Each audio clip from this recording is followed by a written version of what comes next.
차가운 소독약 냄새가 코를 찔렀다. 강서연은 하얀 가운을 입은 의사의 입술에 시선을 고정한 채 미동도 하지 않았다. 방금 전까지 태양그룹의 법적 리스크를 분석하고 수천억 원이 오가는 계약서의 사소한 문구 하나까지 검토하던 그녀의 명시한 두뇌는 지금 이 순간만큼은 아무런 기능도 하지 못하는 듯 했다. 마치 전원이 나가버린 슈퍼컴퓨터처럼. 교모세포종 하악입니다. 의사는 차분하지만 동정심 어린 목소리로 말했다. 그는 서연 앞에 놓인 뇌 MRI 사진의 특정 부분을 펜 끝으로 가리켰다. 하얗고 기괴한 모양의 종양이 그녀의 뇌 깊숙한 곳에 뿌리내리고 있었다. 수술은 의미가 없습니다. 종양의 위치가 너무 위험하고 이미 퍼진 상태라 방사선 치료와 항암 치료를 병행하면 생명을 연장할 수는 있겠지만 의사는 잠시 말을 끊고 서연의 표정을 살폈다. 아무런 감정도 읽을 수 없는 완벽하게 통제된 얼굴이었다.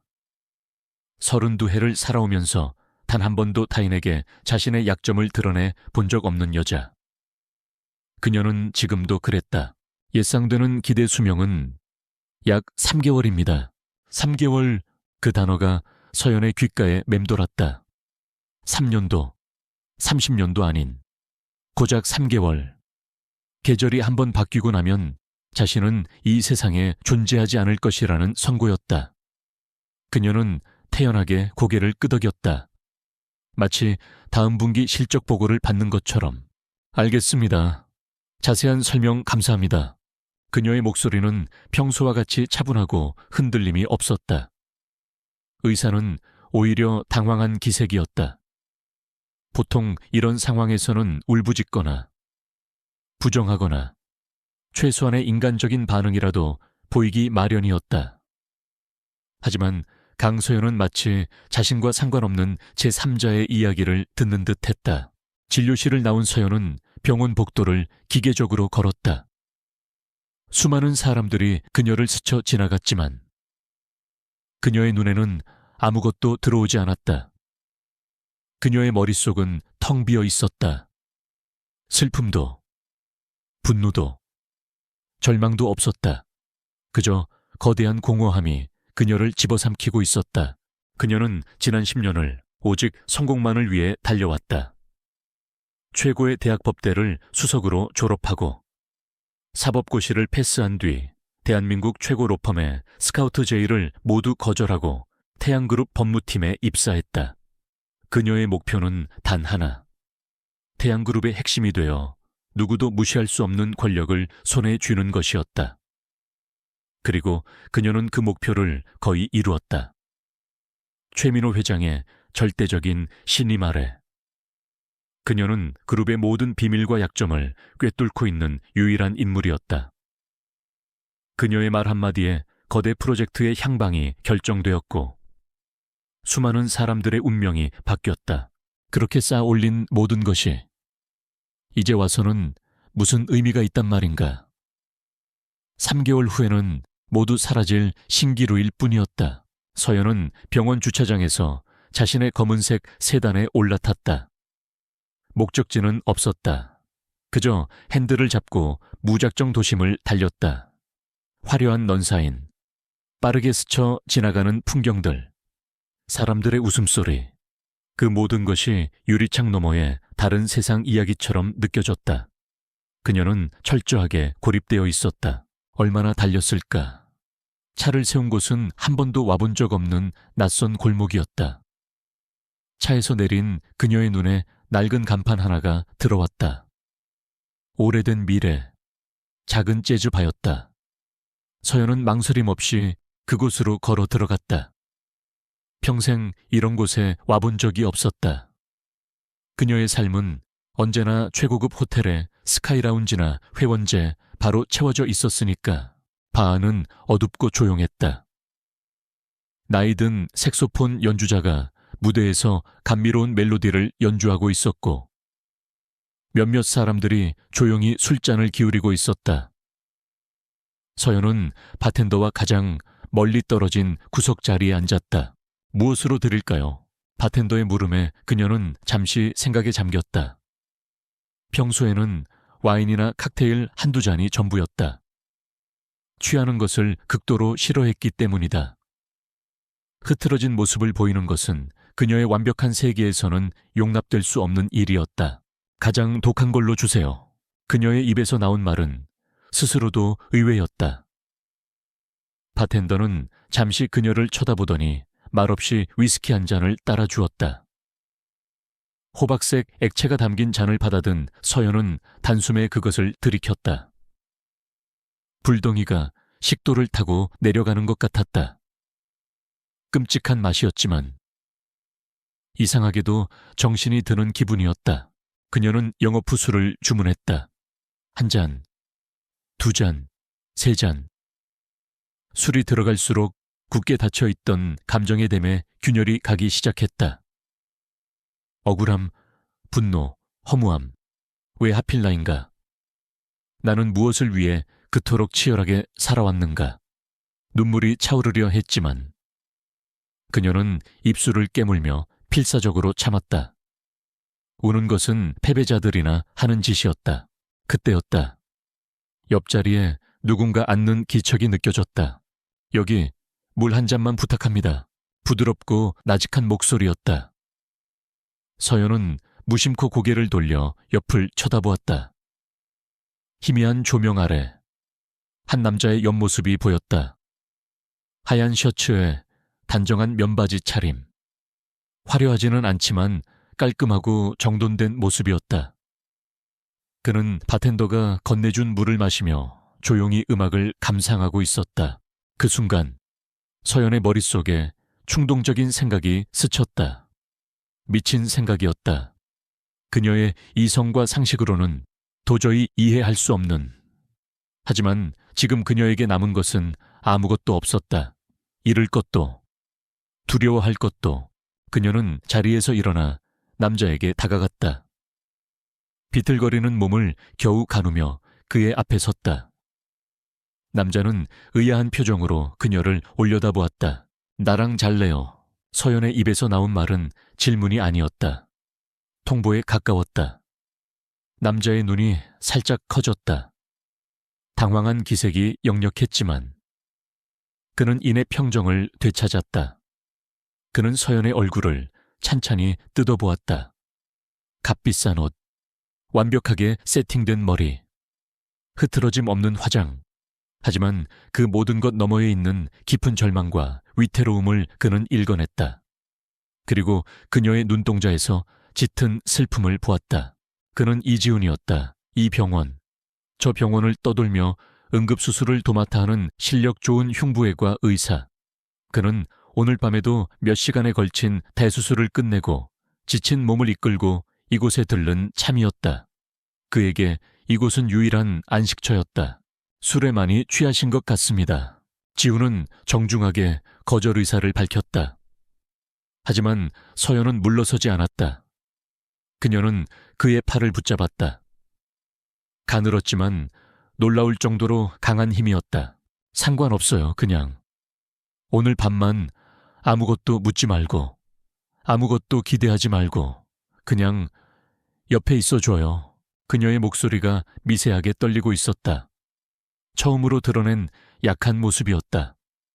지훈은 그녀의 눈을 깊이 들여다보았다. 금방이라도 부서져 내릴 것 같은 위태로운 영혼이 그 안에 있었다. 의사로서의 본능이었을까? 아니면 한 인간으로서의 연민이었을까? 그는 차마 그녀를 뿌리치지 못했다. 그는 말없이 고개를 끄덕였다. 두 사람은 발을 나와 호텔로 향했다. 서연이 가진 신용카드는 대한민국 어느 호텔이든 스위트룸을 내어줄 수 있었다. 최고층 스위트룸의 통유리창 너머로 서울의 야경이 별처럼 펼쳐져 있었다. 하지만 그 아름다운 풍경은 두 사람의 눈에 들어오지 않았다. 서연은 지훈의 셔츠 단추를 풀었다. 그녀의 손길은 서툴고 거칠었다. 사랑을 나누는 행위라기보다는 자신의 존재를 확인하려는 처절한 몸부림에 가까웠다. 지훈은 그런 그녀를 말없이 받아주었다. 그는 그녀의 머리를 부드럽게 쓰다듬고 등을 토닥여 주었다. 마치 상처 입은 동물을 돌보는 것처럼 조심스럽고 따뜻하게 그녀는 그의 품에서 처음으로 소리내어 울었다. 지난 10년간 단 한 번도 흘리지 않았던 눈물이었다. 성공을 위해 버려야 했던 청춘, 감정을 죽여야 했던 시간들, 그리고 이제 곧 끝을 맞이할 자신의 허무한 삶에 대한 서러움이 한꺼번에 터져 나왔다. 지우는 그녀가 지쳐 잠들 때까지 아무 말 없이 그 울음을 모두 받아주었다. 서연은 낯선 남자의 품에서 잠이 들었다. 아이러니하게도 지난 몇 년간 가장 편안한 잠이었다. 다음 날 아침, 서연은 지훈이 깨기 전에 조용히 침대에서 빠져나왔다. 밤새 흘린 눈물로 얼굴은 엉망이었지만 이상하게도 머리는 맑았다. 그녀는 곤히 잠든 그의 얼굴을 잠시 바라보았다. 이름도, 나이도, 직업도 모르는 남자. 하지만 그는 지난밤 죽어가던 그녀의 영혼을 잠시나마 위로해 주었다. 그녀는 지갑에서 현금 몇 장을 꺼내 테이블 위에 놓으려다 멈칫했다. 그것은 그에 대한 모독처럼 느껴졌다. 대신 그녀는 호텔 메모지에 짧은 글을 남겼다. 고마웠어요. 그것이 전부였다. 그녀는 미련 없이 스위트룸을 나섰다. 어젯밤은 그녀 인생의 처음이자 마지막일 일탈이었다. 이제 다시 강서연의 자리로 돌아가 남은 시간 동안 해야 할 일을 해야 했다. 그녀의 목적지는 태양그룹 본사였다. 그녀는 자신의 사무실에 도착하자마자 비서에게 사직서를 준비시켰다. 그리고 최민호 회장에게 직통으로 연결했다. 회장님, 저 강서연입니다. 오늘부로 사임하겠습니다. 수화기 너머로 침묵이 흘렀다. 최민호 회장의 당혹감이 고스란히 전해져 왔다. 그에게 강서연은 가장 날카로운 칼이자 가장 튼튼한 방패였다. 그런 그녀가 아무런 예고도 없이 떠나겠다니. 강 실장, 이게 무슨 말인가? 이유를 설명해봐. 개인적인 사정입니다. 더 이상은 말씀드릴 수 없습니다. 강 실장 자네 없이 그룹이 어떻게 돌아갈 거라고 생각하나. 무책임한 소리 하지 마. 최민호의 목소리가 높아졌지만 서연은 조금도 동요하지 않았다. 제가 없어도 태양그룹은 잘 돌아갈 겁니다. 인수인계 자료는 완벽하게 준비해 두겠습니다. 그녀는 그 말을 끝으로 전화를 끊었다. 더 이상 그를 위해, 태양그룹을 위해 단 1초도 낭비하고 싶지 않았다. 사직서를 제출하고 자신의 짐을 챙겨 사무실을 나오는 데는 1시간도 차에 걸리지 않았다. 지난 10년의 세월이 담긴 공간이었지만 그녀에게는 아무런 미련도 남지 않았다. 그녀가 사무실을 나설 때 복도에 있던 모든 직원들이 경악과 궁금증이 뒤섞인 눈으로 그녀를 쳐다보았다. 하지만 아무도 그녀에게 말을 걸지 못했다. 회사를 나온 서연은 깊은 숨을 내쉬었다. 목을 옥죄던 족쇄가 풀려난 기분이었다. 처음으로 느껴보는 해방감이었다. 이제 무엇을 해야 할까? 남은 3개월. 그녀는 자신의 인생을 정리하기 시작했다. 가장 먼저 살고 있던 최고급 주상복합 아파트를 처분했다. 화려했지만 온기라고는 찾아볼 수 없었던 텅 빈 공간이었다. 그리고 최소한의 집만 챙겨 작은 오피스텔을 구했다. 그녀는 죽기 전에 하고 싶은 일 리스트를 작성하기 시작했다. 거창한 것은 없었다. 혼자 영화 보기, 평일 낮에 공원 산책하기, 맛집 줄 서서 기다려보기. 지난 10년간 성공을 위해 포기해야 했던 아주 사소하고 평범한 일들이었다. 그렇게 며칠을 보냈다. 처음에는 자유로웠지만 시간이 지날수록 외로움이 파고들었다. 혼자 밥을 먹고 혼자 잠이 드는 시간. 죽음의 그림자는 시시각각 그녀를 덮쳐왔다. 문득 그날 밤 자신을 안아주었던 남자의 온기가 떠올랐다. 이름도 모르는 그 남자. 그녀는 왜인지 그를 다시 만나고 싶었다. 그에게 무엇을 바라는 것은 아니었다. 그냥 그가 어떻게 사는지, 어떤 사람인지 궁금했다. 어쩌면 남은 시간 동안 누군가와 함께 평범한 일상을 보내고 싶다는 작은 소망이었을지도 모른다. 그녀는 그가 의사일 것이라고 막연히 추측했다. 그의 손은 굳은 살이 박여 있었지만 섬세했고 대화에서 묻어나는 분위기는 지적이었다. 그리고 무엇보다 사람을 대하는 태도에서 타인의 고통을 이해하려는 따뜻함이 느껴졌다. 문제는 그를 찾을 방법이 막막하다는 것이었다. 그녀가 아는 것은 아무것도 없었다. 그때 그녀의 머릿속에 한 가지 생각이 스쳤다. 그가 입고 있던 셔츠, 아주 희미하게 소독약 냄새가 났었다. 그리고 그의 손목에 있던 시계, 특별한 모델은 아니었지만 시계 뒷면에 작은 이니셜이 새겨져 있었던 것 같았다. 그것이 유일한 단서였다. 강서연은 평생 처음으로 승산 없는 게임에 뛰어들기로 결심했다. 그녀의 마지막 프로젝트가 될지도 모르는 태양그룹의 심장부 60층에 위치한 회장실은 정적만이 감돌았다.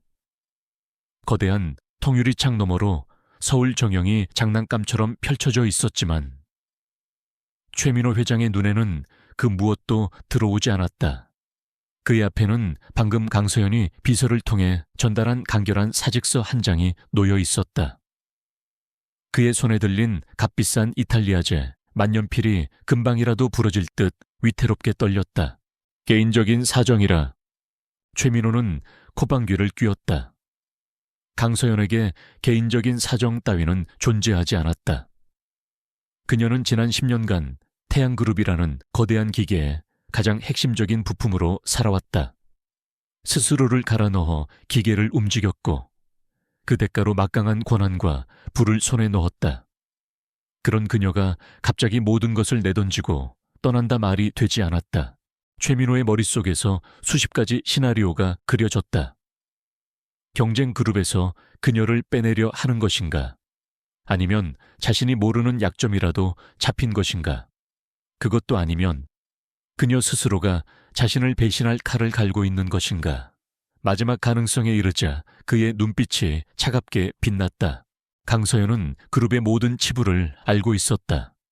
정관계 로비 내역, 비자금 조성 방법, 경쟁사를 무너뜨리기 위해 사용했던 비열한 수법들까지 그녀는 최민호 자신의 그림자이자 살아있는 비밀 장부였다.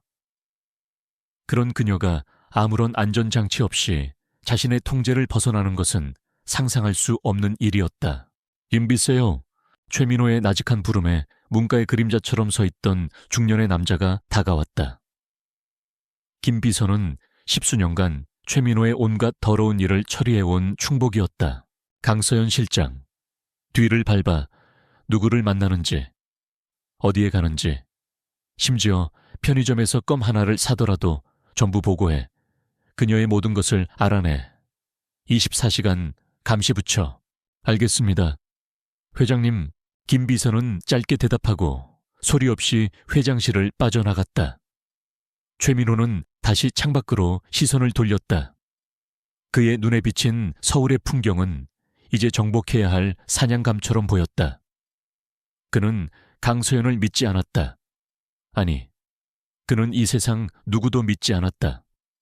그에게 인간관계는 오직 지배하거나 지배당하는 것, 둘 중 하나일 뿐이었다. 강소연이 자신의 지배를 벗어나려 한다면 그녀는 더 이상 유용한 도구가 아닌 제거해야 할 위협이었다. 한편 강서연은 새로운 보금자리가 된 작은 오피스텔에서 노트북을 펼치고 있었다. 화면에는 서울 시내 종합병원 목록이 빼곡히 떠 있었다. 그녀는 자신의 기억을 되살리려 애썼다.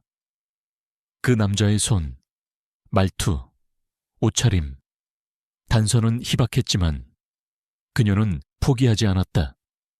이것은 그녀가 자신에게 부여한 마지막 임무였다. 감정이 아닌 철저한 논리와 분석에 기반한 그녀는 먼저 강남의 유명 대학병원들부터 제외했다. 그의 옷차림이나 분위기는 그런 화려한 곳과는 어울리지 않았다. 그는 실력은 있지만 명성에는 초연한 사람처럼 보였다. 그렇다면 강북이나 서울 외곽의 국공립병원일 가능성이 높았다. 그녀는 병원 홈페이지를 하나씩 클릭하며 흉부외과 의료진 명단을 확인하기 시작했다. 수백 명의 의사 사진이 화면을 스쳐 지나갔다. 하지만 그날 밤 보았던 희미한 인상의 남자를 찾아내는 것은 사막에서 바늘 찾기나 다름없었다. 며칠이 지났다. 그녀의 탐색은 아무런 성과도 없었다. 초조해지기 시작했다. 그녀에게 남은 시간은 많지 않았다. 하루하루 몸이 미세하게 달라지는 것이 느껴졌다. 아침에 일어날 때마다 머릿속에 낀 안개가 조금씩 짙어지는 기분이었다.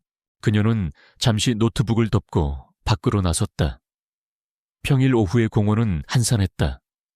유모차를 끄는 젊은 엄마들, 벤치에 앉아 담소를 나누는 노인들, 비둘기에게 모이를 주는 아이, 모두가 평화로워 보였다. 서연은 벤치에 앉아 그 풍경을 물끄러미 바라보았다. 저 평범한 일상이 그녀에게는 왜 그토록 멀게만 느껴졌을까? 그녀가 쫓아온 것은 무엇이었을까? 더 높은 자리, 더 많은 돈, 더 강한 권력. 하지만 그 끝에서 그녀를 기다리고 있던 것은 죽음이라는 허무한 종착역뿐이었다. 눈물이 핑 돌았지만 그녀는 울지 않았다. 대신 자리에서 일어나 다시 걷기 시작했다. 지금은 감상에 젖어 있을 때가 아니었다. 오피스텔로 돌아온 그녀는 다시 탐색에 몰두했다. 방법을 바꿔보기로 했다. 무작정 얼굴을 찾는 것이 아니라 다른 단서를 활용해야 했다. 그의 손목시계, 브랜드는 기억나지 않지만 가죽 스트랩의 클래식한 디자인이었다. 그리고 뒷면에 새겨져 있었다는 이니셜.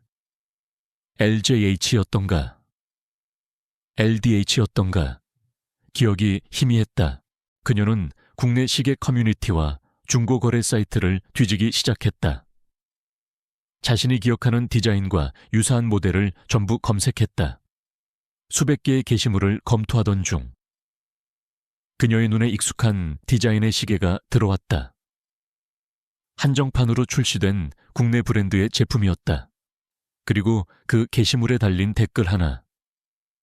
이 시계, 이 대학병원 흉부외과 이지훈 교수님도 차고 다니시던데 의외로 소박하시다 생각했죠. 이지훈, 그리고 이 대학병원. 심장이 세차게 뛰기 시작했다. 그녀는 즉시 이 대학병원 홈페이지에 접속했다. 흉부외과 의료진 소개 페이지. 그리고 그곳에 그가 있었다. 증명사진 속 그는 무표정했지만 서연은 단번에 알아볼 수 있었다. 그날 밤 어둠 속에서도 선명하게 느껴졌던 그의 눈빛. 이지훈 리지훈, 흉부외과 전문의. 서연은 마른 침을 삼켰다. 찾았다. 하지만 이제부터가 진짜 시작이었다. 그를 어떻게 만나야 할까? 무작정 찾아가서 무슨 말을 해야 할까?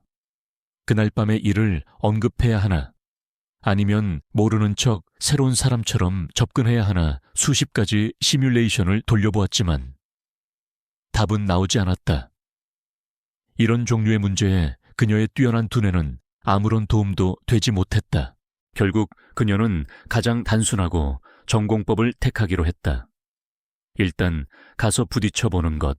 다음 날 서연은 이 대학 병원을 찾았다. 로비는 환자들과 보호자들로 북적였다. 그녀는 한쪽 구석에 서서 흉부외과 외래 진료실 쪽을 지켜보았다. 혹시라도 그를 마주칠 수 있을까 하는 막연한 기대감 때문이었다.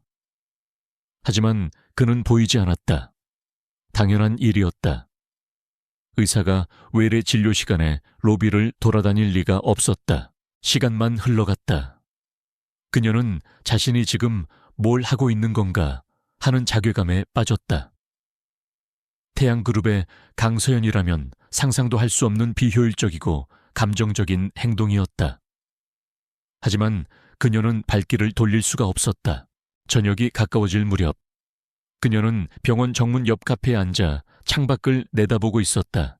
그때 하얀 의사 가운을 입은 채 지친 표정으로 병원을 나서는 한 무리의 의사들 사이에서 익숙한 얼굴을 발견했다. 이지훈이었다. 그는 동료들과 몇 마디 대화를 나누더니 혼자 버스 정류장 쪽으로 걸어가고 있었다. 서연은 심장이 쿵하고 내려앉는 것을 느끼며 자기도 모르게 자리에서 일어났다. 그녀는 계산도 하지 않은 채 카페를 뛰쳐나와 그의 뒤를 따랐다. 저기요. 그녀의 목소리는 생각보다 작게 나왔다. 그는 듣지 못한 듯 계속 걸어갔다. 서연은 조금 더 속도를 내어 그의 팔을 붙잡았다. 저기요. 그제야 지훈이 걸음을 멈추고 뒤를 돌아보았다. 그는 낯선 여자가 자신의 팔을 잡고 있는 것에 의아한 표정을 짓다가 그녀의 얼굴을 알아보고는 눈을 동그랗게 떴다. 혹시 그날 밤 지훈의 얼굴에 당혹감이 스쳐 지나갔다. 그는 그녀를 기억하고 있었다. 하긴 잊을 수 없는 밤이었을 것이다. 낯선 여자가 다짜고짜 하룻밤을 제안하고 그의 품에서 서럽게 울다가 새벽에 사라져 버렸으니 기억하시네요. 서연은 애써 태연한 척하며 그의 팔을 놓았다. 어색한 침묵이 둘 사이에 흘렀다. 퇴근길 인파가 그들을 스쳐 지나갔다. 여긴 어쩐 일로? 지훈이 먼저 입을 열었다. 다낭신을 찾아왔어요. 서연의 대답은 직설적이었다. 지훈은 더욱 당황했다. 그는 그녀가 자신을 찾아오리라고는 상상도 하지 못했다. 그에게 그녀는 하룻밤의 기묘한 인연.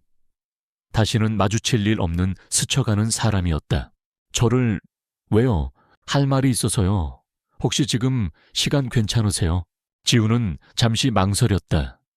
피곤해 지쳐 당장이라도 집에 가서 쉬고 싶었다. 하지만 호기심이 더 컸다. 그리고 그녀의 눈에 서려 있는 절박함이 그의 발목을 붙잡았다. 그는 말없이 고개를 끄덕였다. 두 사람은 근처의 조용한 찻집으로 자리를 옮겼다. 마주 앉아 차를 주문했지만 누구도 먼저 입을 열지 않았다. 서연은 찻잔만 내려다보며 무슨 말부터 꺼내야 할지 고심했다. 평생 단 한 번도 누군가에게 아쉬운 소리를 해본 적 없는 그녀였다. 그날은 미안했어요. 많이 취해서. 서연이 어렵게 입을 열었다. 아닙니다. 괜찮습니다. 지훈은 담담하게 대답했다. 그의 목소리는 여전히 부드럽고 차분했다. 다름이 아니라 제안할 게 있어서 찾아왔어요. 자니요. 지훈은 의아한 눈으로 그녀를 바라보았다. 서연은 심호흡을 한번 하고 준비해온 말을 꺼냈다. 그녀의 목소리는 마치 중요한 계약을 제안하는 변호사의 목소리처럼 냉정하고 사무적이었다. 나한테 남은 시간이 3달이에요. 그 3달 동안 내 곁에 있어줘요. 지훈의 표정이 굳어졌다. 그는 그녀가 무슨 말을 하는지 이해할 수 없었다. 3달이라니 무서운 말씀이신지 말 그대로예요. 나와 계약을 하자는 거예요. 3달 동안. 일주일에 3번 나와 함께 시간을 보내주세요. 밥을 먹든 영화를 보든 산책을 하든 당신의 시간을 돈으로 사겠어요. 원하는 액수를 말해요. 맞춰줄 테니. 그것은 너무나도 강서연다운 방식이었다. 감정을 배제하고 모든 것을 거래의 형태로 만들어버리는. 그녀는 이것이 그에게 제안할 수 있는 가장 합리적이고 깔끔한 방법이라고 생각했다. 하지만 지훈의 얼굴에서는 미소가 사라졌다. 그는 조금 화가 난 것처럼 보였다. 지금 저를 사겠다는 겁니까? 그런 뜻이 아니라 사람의 시간을 돈으로 살 수 있다고 생각하시는군요. 그날 밤 당신이 왜 그렇게 울었는지 이제 조금은 알 것 같네요. 지훈의 목소리는 차가웠다. 그는 자리에서 일어나려 했다. 서연은 당황했다. 그녀의 계획은 시작부터 틀어지고 있었다. 그녀는 다급하게 그의 팔을 다시 붙잡았다. 잠깐만요. 내 말 끝까지 들어봐요. 그런 뜻이 아니에요. 나는 그냥 어떻게 해야 할지 모르겠어서 그래요. 처음으로 그녀의 목소리에 애원이 섞여 나왔다. 완벽하게 통제되었던 그녀의 얼굴이 무너져 내리고 있었다.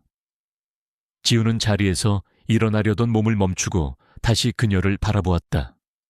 그녀의 눈이 흔들리고 있었다. 나 죽여요. 결국 그녀는 가장 깊은 비밀을 꺼내놓고 말았다. 찻집 안의 모든 소음이 순간적으로 멎는 듯 했다. 이지훈은 맞은편에 앉은 여자를 응시했다. 나 곧 죽어요. 라는 그녀의 말은 칼날처럼 날카롭게 날아와 그의 가슴에 박혔다. 의사로서 그는 죽음을 수없이 목격했다. 수술실에서, 중환자실에서, 임종을 앞둔 환자의 병실에서, 하지만 이렇게 담담하고 건조하게 마치 내일 날씨를 말하듯 자신의 죽음을 선고하는 사람은 처음이었다. 그의 안에서 분노는 눈 녹듯 사라졌다. 그 자리에는 의사로서의 직업적 본능과 한 인간으로서의 깊은 연민이 들어찼다. 그는 몸을 앞으로 숙이며 목소리를 낮췄다. 자세히 말해줄 수 있습니까? 병명이 뭐죠? 그의 말투는 더 이상 차갑지 않았다. 진심으로 그녀를 걱정하는 의사의 목소리였다. 강서연은 잠시 망설였다. 자신의 가장 깊은 약점을 만난 지 얼마 되지 않은 남자에게 드러내는 것은 그녀의 평생의 원칙에 어긋나는 일이었다. 하지만 그의 눈을 보자 그런 원칙 따위는 아무래도 좋다는 생각이 들었다.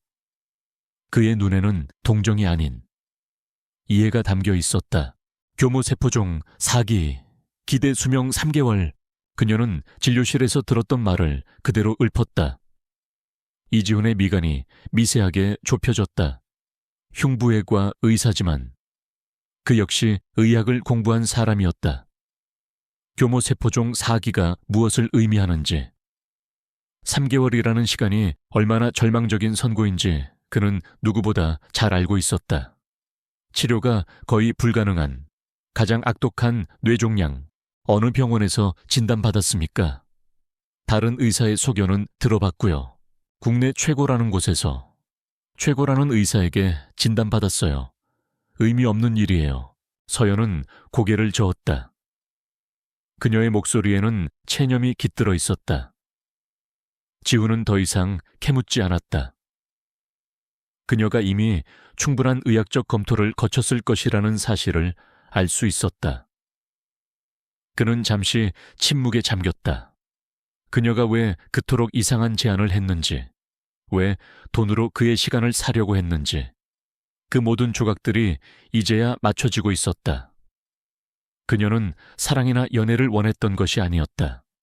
그저 죽음이라는 막다른 골목에 홀로 서 있기 싫었던 것이다. 돈은 필요 없습니다. 지훈이 입을 열었다. 그 제안 받아들이죠. 계약이 아니라 친구로서. 서연의 눈이 커졌다. 그녀는 친구라는 단어를 예상하지 못했다. 그녀의 인생에 친구라고 부를 만한 사람은 없었다. 모든 인간관계는 필요에 의한 것이었고 철저히 계산된 것이었다. 와요. 당신은 나를 알지도 못하잖아요. 동정인가요? 그녀의 목소리에 날이 서 있었다. 동정은 그녀가 가장 경멸하는 감정이었다. 동정 아닙니다. 지우는 단호하게 말했다. 그냥 당신이 혼자 남겨지는 걸 원치 않을 뿐입니다. 의사로서가 아니라 사람으로서. 대신 조건이 있습니다. 조전, 앞으로는 돈으로 사람의 마음을 사려는 듯한 행동은 하지 마세요. 그리고 내게 모든 걸 솔직하게 말해줘야 합니다. 당신의 상태, 느끼는 감정, 필요한 것들, 숨기지 말고. 서연은 대답 없이 그를 바라보았다. 그의 조건은 그녀가 평생 피해왔던 것들이었다. 자신의 약점을 드러내는 것, 타인에게 의지하는 것. 하지만 이상하게도 거부감이 들지 않았다. 오히려 단단한 벽으로 둘러싸인 그녀의 마음에 작은 문이 열리는 기분이었다. 그녀는 아주 작게 고개를 끄덕였다. 그것이 그들의 기묘한 관계의 시작이었다. 그들의 첫 번째 만남은 며칠 뒤에 이루어졌다. 지우는 퇴근 후 서연에게 전화를 걸어 병원 앞으로 나오라고 했다. 서연이 값비싼 코트를 입고 나타나자 지우는 그녀를 이끌고 허름한 재래시장으로 향했다. 여기서 뭐 하게요? 서연은 난생 처음 와보는 시장의 풍경에 어리둥절했다. 시끄러운 소음, 비릿한 생선 냄새, 오가는 사람들. 그녀가 살아온 세계와는 완전히 다른 곳이었다. 저녁 먹어야죠. 지우는 웃으며 그녀를 시장 안쪽에 작은 떡볶이 가게로 데려갔다. 플라스틱 의자와 낡은 테이블 몇 개가 전부인 곳이었다. 서연은 잠시 망설였지만 그의 뒤를 따라 자리에 앉았다. 곧 그들 앞에 김이 모락모락 나는 떡볶이와 튀김, 어묵이 놓였다. 이런 거 먹어본 적 없어요. 그럴 줄 알았어요. 한번 먹어봐요. 세상에는 비싼 레스토랑 음식보다 맛있는 게 많답니다. 서연은 조심스럽게 떡볶이를 하나 집어 입에 넣었다. 매콤하면서도 달콤한 맛이 입안에 퍼졌다. 놀랍게도 맛있었다. 그녀는 정신없이 떡볶이를 먹기 시작했다. 그런 그녀를 지우는 흐뭇한 미소로 바라보았다. 마치 새로운 세상을 발견한 아이를 보는 것 같았다. 그날 이후 그들의 만남은 계속되었다. 지우는 서연을 데리고 그녀가 한 번도 경험해보지 못한 평범한 일상의 세계로 안내했다. 함께 한강변을 목적 없이 걷기도 하고 심야 영화관에서 아무도 없는 상영관을 통째로 빌려 촌스러운 코미디 영화를 보며 웃기도 했다. 주말에는 작은 교회로 나가 조용한 갤러리를 구경하고 맛없는 칼국수를 먹으며 서로를 타박하기도 했다. 서연은 조금씩 변해가고 있었다. 늘 굳어있던 그녀의 얼굴에 희미한 미소가 떠오르는 횟수가 늘어났다. 그녀는 더 이상 태양그룹의 강서연이 아니었다. 그저 시한부 인생을 사는 이지훈이라는 남자의 조금 특별한 친구, 강서연일 뿐이었다. 이지훈 역시 그녀와의 만남이 싫지 않았다. 처음에는 연민으로 시작했지만 그는 서연이라는 사람 자체에게 끌리고 있었다. 그녀는 차가운 겉모습과 달리 속은 여리고 순수한 구석이 있었다. 세상 물정 모르는 어린아이 같을 때도 날카로운 통찰력으로 그의 허를 찌를 때도 있었다. 그는 그녀에 대해 더 알고 싶어졌다. 하지만 평화는 길지 않았다. 그들이 모르는 곳에서 검은 그림자가 그들의 일상을 집요하게 파고들고 있었다. 최민호 회장의 지시를 받은 김 비서는 강서연의 모든 것을 감시하고 있었다. 그의 부하들은 교대로 그녀의 오피스텔 앞을 지켰고 그녀가 외출할 때마다 미행했다. 김 비서는 며칠간의 감시 결과를 최민호에게 보고했다. 별다른 특이사항은 없습니다. 최고급 아파트를 처분하고 작은 오피스텔로 이사했습니다. 경쟁사 인물을 만나거나 변호사나 기자와 접촉한 흔적도 없습니다. 그럼 하루 종일 뭘 하는 건가? 최민호는 불만스러운 목소리로 물었다. 그게 좀 이상합니다. 김 비서는 잠시 망설이다가 가방에서 사진 몇 장을 꺼내 테이블 위에 올려놓았다. 사진 속에는 서연과 지훈이 함께 있는 모습이 담겨 있었다. 시장에서 떡볶이를 먹는 모습, 공원 벤치에 나란히 앉아있는 모습, 한강변을 걷는 모습. 최민호는 사진을 한 장씩 천천히 넘겨보았다. 그의 표정은 점점 더 차가워졌다. 이 남자는 누군가 애대학병원 흉부외과 의사 이지훈입니다.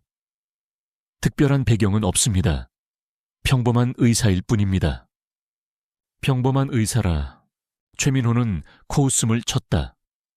강서연이, 저 얼음 같던 여자가 고작 평범한 의사와 저렇게 어울려 다닌다고 그의 의심은 확신으로 변해가고 있었다. 이것은 연막작전이다.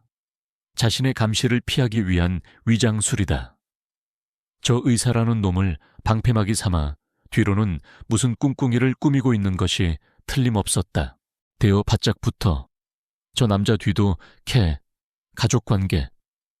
재산, 약점될 만한 건 뭐든지 알아내. 저 둘이 왜 만나는지, 무슨 얘기를 하는지 전부 다 알겠습니다. 그리고 강 실장에게 경고를 하나 해줘야겠군. 내가 아직 그녀를 지켜보고 있다는 걸 알려줄 필요가 있어. 최민호의 눈이 뱀처럼 번뜩였다. 그는 자신의 소나귀에서 벗어나려는 쥐를 가만히 내버려 둘 생각이 없었다.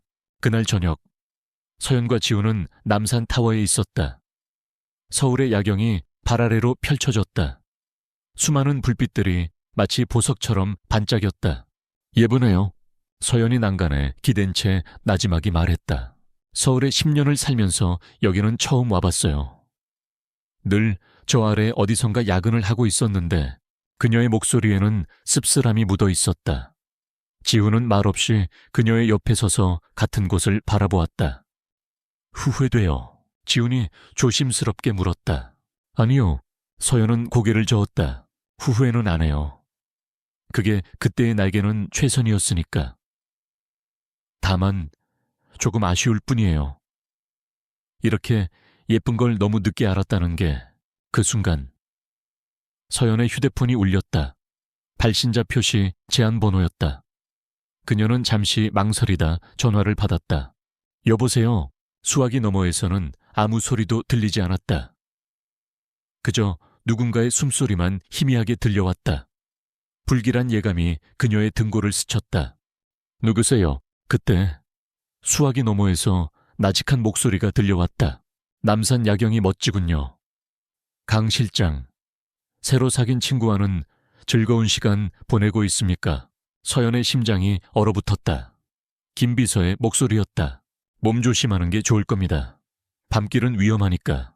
전화는 그것으로 끊겼다. 서연의 손에서 휴대폰이 미끄러져 떨어질 뻔했다. 그녀의 얼굴은 새하얗게 질려 있었다. 무슨 일 있어요? 서연 씨, 그녀의 표정을 본 지훈이 걱정스럽게 물었다. 아무것도 아니에요. 그냥 스팸 전화. 서연은 애써 미소를 지으며 둘러댔다. 하지만 그녀의 마음속에서는 폭풍이 몰아치고 있었다. 올 것이 왔구나. 최민호가 움직이기 시작했다. 그녀의 짧고 평화로웠던 시간은 이제 끝났다. 그림자가 마침내 그녀를 덮치기 시작한 것이다. 김비서의 목소리는 서연의 뇌리에 독처럼 퍼져나갔다. 서울의 야경은 순식간에 빛을 잃고 차가운 도시의 민낯을 드러냈다. 그녀는 아무렇지 않은 척 지훈을 향해 돌아섰지만 미세하게 떨리는 손끝까지는 감출 수 없었다. 이제 그만 내려가요. 날씨가 꽤 쌀쌀하네요. 그녀는 그의 걱정스러운 시선을 피하며 서둘러 엘리베이터 쪽으로 걸음을 옮겼다. 지훈은 무언가 잘못되었음을 직감했지만 캐묻지 않고 조용히 그녀의 뒤를 따랐다. 그는 그녀가 스스로 말할 준비가 될 때까지 기다려주는 것이 자신의 역할이라고 생각했다. 그날 이후 서연의 주변에는 보이지 않는 불안의 그림자가 짙게 드리워졌다. 혼자 있을 때면 누군가 자신을 지켜보고 있다는 느낌에 섬뜩해지곤 했다. 오피스텔 창밖을 무심코 내다보다가도 길 건너편에 주차된 낯선 검은색 세단에 시선이 머물렀다. 우연이겠거니 애써 외면했지만 그 세단은 다음 날에도 그 다음 날에도 같은 자리에 있었다. 최민호는 그녀가 스스로 무너지기를 기다리고 있었다. 직접적인 위협보다는 숨통을 조여오는 심리적 압박이 더 효과적이라는 것을 그는 잘 알고 있었다. 강서연처럼 자존심 강하고 독립적인 인간에게는 누군가의 통제 아래 놓여 있다는 무력감이 가장 큰 공포가 될 터였다. 하지만 서연은 무너지지 않았다. 오히려 그 압박감 속에서 그녀의 잠자고 있던 투지가 깨어나고 있었다. 그녀는 지훈과의 만남을 계속했다. 그것은 최민호에 대한 소극적인 반항이자 자신에게 남은 얼마 안 되는 시간을 빼앗기지 않으려는 처절한 몸부림이었다. 그녀는 지훈 앞에서는 아무 일 없는 것처럼 행동했다.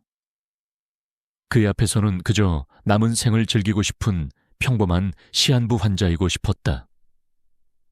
지훈 역시 그녀의 연기를 모르는 척해 주었다. 하지만 그는 그녀의 미소 뒤에 숨겨진 깊은 불안을 느끼고 있었다. 두 사람 사이에는 위태로운 평화가 이어지고 있었다. 사건은 며칠 뒤 맑은 오후에 일어났다. 그날은 지훈이 학회에 참석해야 해서 두 사람은 만나지 않기로 한 날이었다. 서연은 홀로 서점에 들러 읽고 싶었던 책 몇 권을 산 뒤 오피스텔로 돌아가기 위해 횡단보도 앞에 섰다. 파란불로 바뀌고 그녀는 다른 사람들과 함께 길을 건너기 시작했다.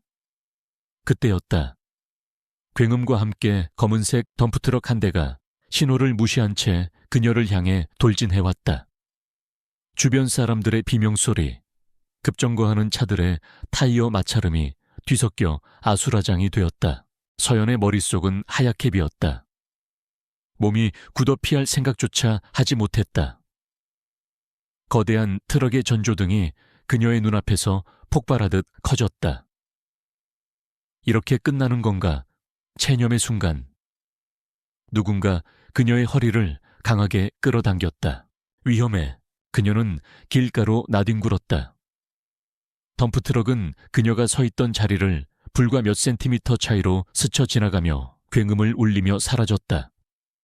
서연은 거친 숨을 몰아쉬며 바닥에 주저앉았다. 심장이 미친 듯이 뛰었다. 그녀를 구해준 것은 마침 근처를 지나가던 젊은 남자였다. 괜찮으세요? 다친 데는 없고요. 네, 괜찮아요. 고맙습니다. 주변 사람들이 웅성거리며 모여들었다. 누군가는 뺑소니 트럭의 번호판을 외웠다며 경찰에 신고하라고 소리쳤다. 하지만 서연은 알고 있었다. 이것은 단순한 사고가 아니었다. 최민호의 첫 번째 경고였다. 전화 통화가 말로 하는 경고였다면 이것은 행동으로 보여주는 훨씬 더 구체적이고 잔인한 메시지였다. 내 목숨은 내 손 안에 있다. 서연은 몸을 일으켜 비틀거리며 자리를 벗어났다. 고맙다는 인사를 다시 하려는 남자를 뒤로 하고 그녀는 거의 도망치듯 골목으로 사라졌다. 오피스텔에 도착한 그녀는 문을 잠그고 현관에 주저앉았다. 공포가 온몸을 덮쳐왔다. 다리가 후들거리고 심장이 멋대로 날뛰었다. 죽음은 늘 그녀 곁에 있었지만 병으로 서서히 죽어가는 것과 누군가에 의해 강제로 목숨을 위협받는 것은 전혀 다른 차원의 공포였다. 그때 휴대폰이 울렸다.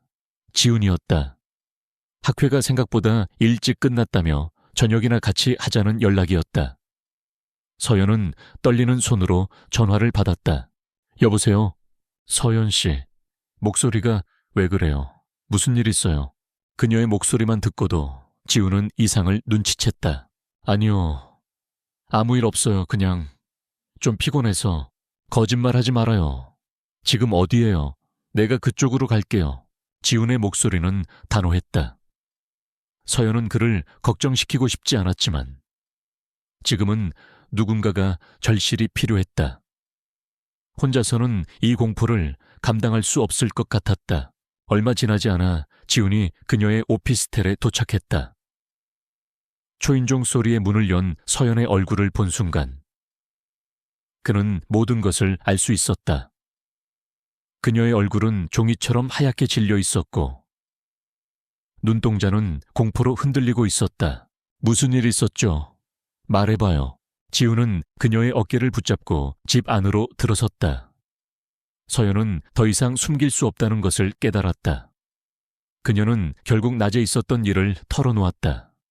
덤프트럭이 자신을 향해 돌진했고 하마터면 죽을 뻔했다는 사실을. 하지만 그녀는 여전히 그 배후에 누가 있는지는 말하지 않았다. 그저 끔찍한 사고였다고 둘러댔다. 지훈은 말없이 그녀의 이야기를 들었다.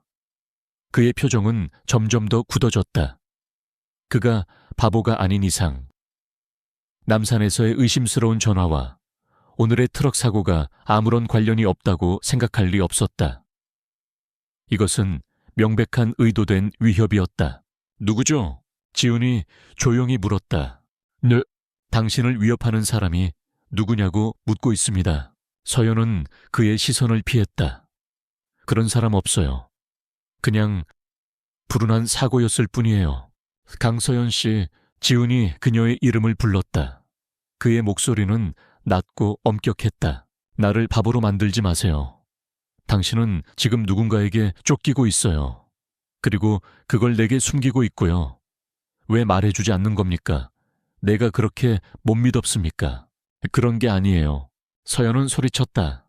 당신을 위험하게 만들고 싶지 않아서 그래요. 당신은 상관없는 사람이잖아요. 그 상관없는 사람이라는 말이 지훈의 가슴을 후벼 팠다. 그는 자신이 그녀에게 그 정도의 존재밖에 되지 않는다는 사실에 화가 났다. 단순히 연민 때문에 그녀의 곁에 있는 것이 아니었다. 어느새 그녀는 그의 삶에 깊숙이 들어와 있었다. 그녀가 아파하면 자신도 아팠고, 그녀가 웃으면 자신도 기뻤다. 그런데 그녀는 여전히 그를 외부인으로 취급하고 있었다.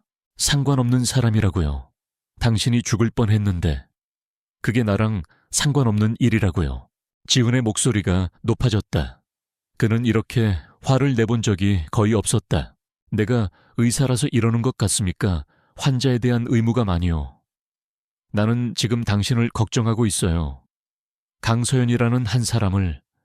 그런데 당신은 내게 벽을 치고 있어. 나를 밀어내고 있다고. 모르니까 하는 소리예요. 당신이 그들을 알면 당신도 무사하지 못할 거야. 제발 그냥 모른 척 해줘요. 이건 내 문제예요. 내가 알아서 할게요. 서연은 애원했다. 그녀가 그를 보호할 수 있는 유일한 방법은 그를 이 위험한 세상으로부터 멀리 떼어놓는 것이라고 믿었다. 어떡해요? 당신 혼자서 뭘 어떻게 할 건데요? 또 다른 트럭이 덮치면 그때도 운 좋게 피할 수 있을 것 같아요. 지훈의 말은 잔인한 현실이었다. 서연은 아무 대답도 하지 못했다. 그녀는 그저 입술을 깨물 뿐이었다. 그녀의 강인했던 모습은 온데간데 없고 두려움에 떠는 연약한 여인만이 서 있었다. 지훈은 깊은 한숨을 내쉬었다. 그는 화를 내고 싶었던 것이 아니었다. 그는 그저 그녀를 돕고 싶었을 뿐이다. 그는 그녀에게 다가가 떨리는 그녀의 어깨를 감싸 안았다. 서연 씨, 적을 모르면 싸울 수도, 지킬 수도 없어요. 나를 믿는다면. 말해줘요. 당신 과거에 무슨 일이 있었는지, 누가 당신을 이렇게 괴롭히는지. 그의 품은 따뜻하고 안전했다. 서연은 그에게 모든 것을 털어놓고 싶은 충동에 휩싸였다. 최민호 회장의 이름, 태양그룹의 추악한 비밀들, 그리고 자신이 왜 그곳을 떠나야만 했는지. 하지만 그녀는 차마 입을 열 수 없었다. 그것은 그를 자신의 위험한 복수극에 끌어들이는 것과 같았다. 그녀에게 남은 얼마 안 되는 시간 동안 그가 자신 때문에 다치는 것을 볼 수는 없었다. 결국 그녀는 그의 품에서 고개를 저었다. 말할 수 없어요. 그것이 그녀의 대답이었다. 지훈은 실망감에 그녀를 안았던 팔을 천천히 풀었다. 둘 사이에는 차갑고 무거운 침묵이 흘렀다. 알겠습니다. 지훈이 힘없이 말했다. 당신이 나를 믿지 못하겠다면 나도 더 이상은 강요하지 않겠습니다. 하지만 이것만은 알아둬요. 이런 식으로 당신 혼자 모든 걸 짊어지려 한다면 나는 더 이상 당신 곁에 있을 수 없어요. 당신이 걱정돼서 지켜볼 자신이 없기 때문입니다. 그 말을 남기고 지훈은 돌아섰다. 서연은 그를 붙잡지 못했다. 그의 마지막 말은 그녀에게 선택을 강요하고 있었다. 진실을 말하고 그를 위험에 빠뜨릴 것인가? 아니면 침묵을 지키고 그의 곁을 떠나보낼 것인가? 문이 닫히는 소리가 들리고 집 안에는 다시 그녀 혼자 남았다. 서연은 그 자리에 주저앉아 무릎에 얼굴을 묻었다. 처음으로. 그녀는 자신이 저지른 선택의 무게를 실감하고 있었다. 죽음보다 더한 외로움이 그녀를 덮쳐왔다. 이지훈이 떠나간 오피스텔에는 무거운 침묵만이 남았다. 강서연은 차가운 바닥에 주저앉은 채 한참 동안 움직이지 않았다.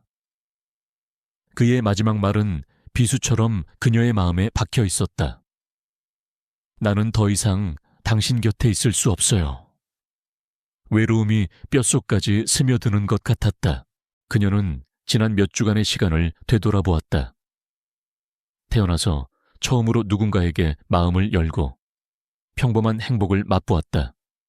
하지만 그 모든 것이 신기루처럼 사라질 위기에 처했다. 최민호라는 거대한 악령이 그녀의 마지막 안식처마저 집어삼키려 하고 있었다. 도망칠 곳은 없었다. 침묵은 더 이상 그녀를, 그리고 이지훈을 지켜주지 못했다. 오히려 그녀를 더욱 고립시키고 무력하게 만들 뿐이었다. 그녀는 선택의 기로에 섰다. 이대로 최민호의 그림자 아래서 공포에 떨며 죽음을 기다릴 것인가? 아니면 그 순간 그녀의 눈빛이 변했다. 절망과 두려움으로 흔들리던 동공이 서서히 초점을 되찾으며 차갑고 날카롭게 빛나기 시작했다. 지난 10년간 태양그룹의 최전선에서 수많은 전쟁을 치르며 단련된 전략가 강서연의 눈빛이었다. 그녀는 자리에서 벌떡 일어났다. 더 이상 피해자로 남지 않을 것이다. 죽더라도 그냥 죽지는 않을 것이다. 최민호. 그리고 그가 쌓아 올린 부패한 제국을 자신의 손으로 무너뜨리고 갈 것이다. 그것이 그녀가 자신에게 부여할 수 있는 마지막 존엄성이자 이지훈을 지킬 수 있는 유일한 방법이었다. 서연은 곧장 책상으로 가 노트북을 켰다. 그녀의 손가락이 키보드 위에서 춤을 추기 시작했다. 화면에는 태양그룹의 조직도, 계열사 현황, 재무제표, 그리고 그녀의 머릿속에만 존재하던 비밀 정보들이 빠르게 정리되기 시작했다. 비자금의 흐름, 차명으로 보유한 주식과 부동산, 정관계 로비 리스트, 과거에 묻어버렸던 수많은 불법과 편법들. 그녀는 태양그룹의 가장 강력한 창이자 방패였지만 동시에 그 모든 치부를 꿰뚫고 있는 가장 위험한 내부 고발자이기도 했다. 그녀의 목표는 명확했다. 최민호 회장의 완전한 몰락. 그러기 위해서는 결정적인 증거, 즉 스모킹 건이 필요했다. 그리고 그녀는 그 스모킹 건이 어디에 숨겨져 있는지 알고 있었다. 스위스 은행의 비밀 계좌와 최 회장이 직접 관리하는 페이퍼 컴퍼니에 관한 자료. 문제는 그 자료에 접근할 수 있는 물리적인 키와 암호를 최민호와 그의 충복인 김 비서만이 가지고 있다는 점이었다. 혼자서는 불가능한 일이었다. 그녀에게는 도움이 필요했다. 믿을 수 있고 실력 있으며 태양그룹의 내부 사정을 잘 아는 조력자. 그녀의 머릿속에 한 사람의 얼굴이 떠올랐다. 김민준 변호사. 김민준은 서연이 법무팀에 있을 때 직접 뽑아 가르쳤던 후배였다. 뛰어난 실력과 날카로운 분석력을 가졌지만 무엇보다 정의감이 강한 청년이었다. 그는 태양그룹의 방식에 여러 번 회의를 표했고 그 때문에 서연에게 몇 번 쓴소리를 듣기도 했다. 결국 그는 1년 전 더 이상 양심을 속일 수 없다며 조용히 회사를 떠나 작은 개인 법률 사무소를 차렸다. 서연은 그가 자신을 도와줄 것이라고 확신할 수 없었다. 오히려 자신을 경멸하고 있을지도 몰랐다. 하지만 지금 그녀에게는 다른 선택지가 없었다. 그녀는 대포폰을 이용해 김민준에게 연락했다. 나 강서연입니다. 긴히 할 얘기가 있으니 오늘 밤 10시에 남산 도서관 주차장으로 혼자 나와요. 그녀는 용건만 말하고 전화를 끊었다.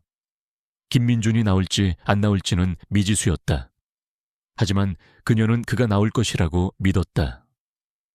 그의 안에 잠들어 있는 정의감을 자극했기 때문이다. 그날 밤 서연은 약속 장소에 먼저 나가 차 안에서 기다렸다. 약속 시간이 다가오자 익숙한 차 한 대가 주차장으로 들어섰다. 김민준이었다. 그는 차에서 내려 주위를 살피더니 서연의 차로 다가왔다. 오랜만입니다. 선배님, 이런 식으로 다시 뵙게 될 줄은 몰랐습니다. 채올라탄 김민준의 목소리는 딱딱했다. 미안하게 됐어. 이렇게밖에 연락할 수 없었던 점. 이해해 주길 바라. 무슨 용건이시죠? 태양그룹을 나오셨다는 얘기는 들었습니다. 태양그룹을 무너뜨리려고 해. 서연의 직설적인 말에 김민준의 눈이 커졌다. 근데 그게 무슨... 최민호 회장의 모든 비리를 세상에 공개할 거야. 내 도움이 필요해. 서연은 자신이 계획한 것들을 간략하게 설명했다. 스위스 비밀 계좌, 페이퍼 컴퍼니, 그리고 그 증거를 확보하기 위한 방법까지. 모든 것을 들은 김민준은 침묵에 잠겼다. 그의 얼굴에 고뇌의 빛이 스쳤다. 이것은 단순히 한 기업의 비리를 폭로하는 차원이 아니었다. 대한민국을 뒤흔들 수 있는 거대한 스캔들이었고 목숨을 걸어야 할 수도 있는 위험한 일이었다. 왜 이제 와서 이런 일을 하시려는 겁니까? 선배님은 그동안 최 회장의 가장 충실한 사람이었지 않습니까? 김민준의 질문은 날카로웠다. 서연은 잠시 창밖을 바라보았다. 사람이 변하는 데는 여러 이유가 있겠지. 나한테는 그럴 만한 이유가 생겼어. 더 이상은 물어보지 마.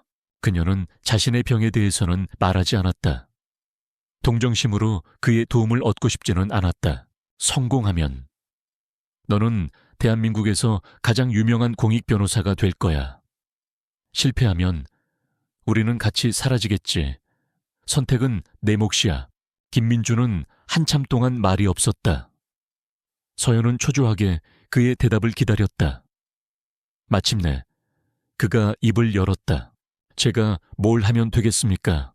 그의 목소리는 낮았지만 단단한 결의가 담겨 있었다. 서연은 안도의 한숨을 내쉬었다. 그녀는 혼자가 아니었다. 한편 이지우는 자신의 집으로 돌아와서도 내내 강서연 생각뿐이었다. 그녀를 그렇게 매정하게 두고 나온 것이 마음에 걸렸다. 그녀가 느꼈을 절망감과 공포를 생각하니 가슴이 아팠다. 그는 자신의 감정이 더 이상 단순한 연민이나 걱정이 아님을 깨닫고 있었다.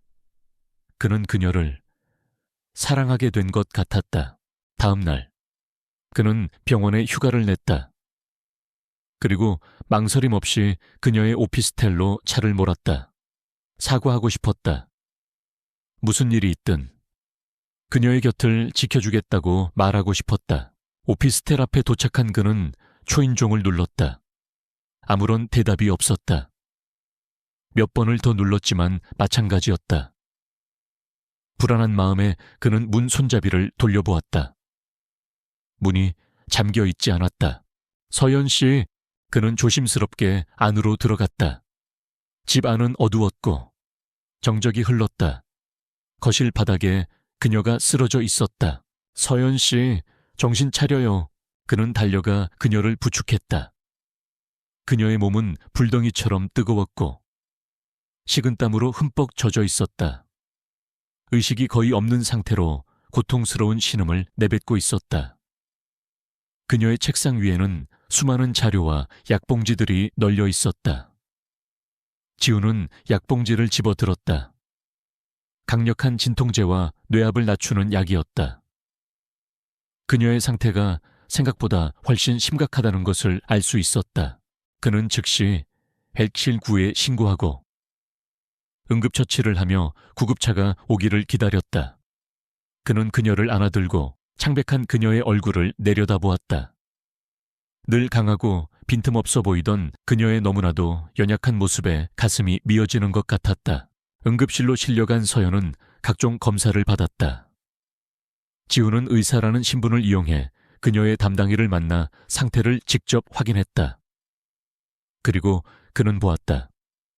새로 찍은 그녀의 뇌 MRI 사진을.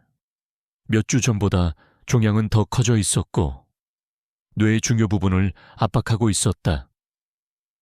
담당인은 고개를 저으며 가망이 없다고 말했다. 남은 시간은 기껏해야 한두 달. 그것도 기적에 가까운 일이라고 모든 진실을 알게 된 지우는 텅 빈 복도 의자에 주저앉았다. 그녀가 왜 그렇게 시간에 쫓겼는지, 왜 그에게 집착했는지, 그리고 왜 자신을 밀어내려 했는지 이제야 모든 것을 이해할 수 있었다. 그녀는 혼자서 죽음과 그리고 거대한 적과 싸우고 있었던 것이다. 몇 시간 뒤 서연이 병실에서 의식을 되찾았다. 가장 먼저 보인 것은 자신의 손을 꼭 잡고 있는 지훈의 얼굴이었다. 지훈 씨, 괜찮아요. 이제 괜찮아요. 그의 목소리는 부드러웠지만 그의 눈은 슬픔으로 가득 차 있었다. 봤어요? 당신 차트. 서연의 몸이 굳었다. 그녀는 그에게 이 모습을 보이고 싶지 않았다. 자신의 가장 약하고 비참한 모습을. 미안해요. 말하지 못해서. 아니요, 내가 미안해요. 당신을 혼자 두는 게 아니었는데 당신이 얼마나 힘들었을지 아무것도 모르고 화만 내서 미안해요. 지훈의 눈에서 눈물 한 방울이 흘러내려 그녀의 손등 위로 떨어졌다. 그 순간 서연의 마음을 짓누르고 있던 마지막 벽이 무너져 내렸다. 그녀 역시 눈물을 흘리기 시작했다. 나 무서워요. 사실은 너무 무서워. 그녀는 처음으로 자신의 속마음을 고백했다. 강한 척, 괜찮은 척했지만 그녀 역시 죽음이 두려운 평범한 인간일 뿐이었다. 지우는 그녀를 부드럽게 끌어안았다. 이제 혼자 두지 않을게요. 무슨 일이 있어도 내가 옆에 있을게요. 당신의 싸움. 나도 같이 할게요. 그러니까 나한테 전부 다 말해줘요. 당신을 위협하는 그놈들이 누군지. 서연은 그의 품에서 한참을 울었다. 그리고 마침내 그녀는 모든 것을 털어놓기 시작했다. 태양그룹, 최민호 회장, 그리고 자신의 마지막 복수 계획에 대해서 그녀의 이야기가 끝났을 때 지훈의 눈에는 더 이상 슬픔이 아닌 차가운 분노와 단단한 결의가 서려 있었다. 병실 안. 강서연의 고백이 끝난 뒤 무거운 침묵이 흘렀다. 그녀는 자신의 모든 것을 드러낸 후 탈진한 상태로 가쁜 숨을 몰아쉬었다. 이지훈은 그런 그녀를 가만히 바라보았다. 그의 눈에는 더 이상 연민이나 슬픔이 아닌 강철 같은 의지가 서려 있었다. 알겠어요. 지훈이 입을 열었다. 그의 목소리는 차분했지만 그 어느 때보다 단단했다. 이제부터 서연 씨 혼자가 아니에요. 그 싸움. 내가 함께 할게요. 하지만 지훈 씨, 이건 당신이 낄 일이 아니에요. 위험해요. 위험하다는 거 압니다. 하지만 당신을 혼자 그 위험 속에 내버려 두는 건 나 자신을 평생 용서할 수 없을 것 같아요. 그러니 더 이상 나를 밀어내지 말아요. 그는 그녀의 손을 다시 굳게 잡았다. 그의 손에서 전해져 오는 온기와 결의에 서연은 더 이상 그를 거절할 수 없었다. 그녀는 처음으로 누군가에게 자신의 등을 맡기기로 결심했다.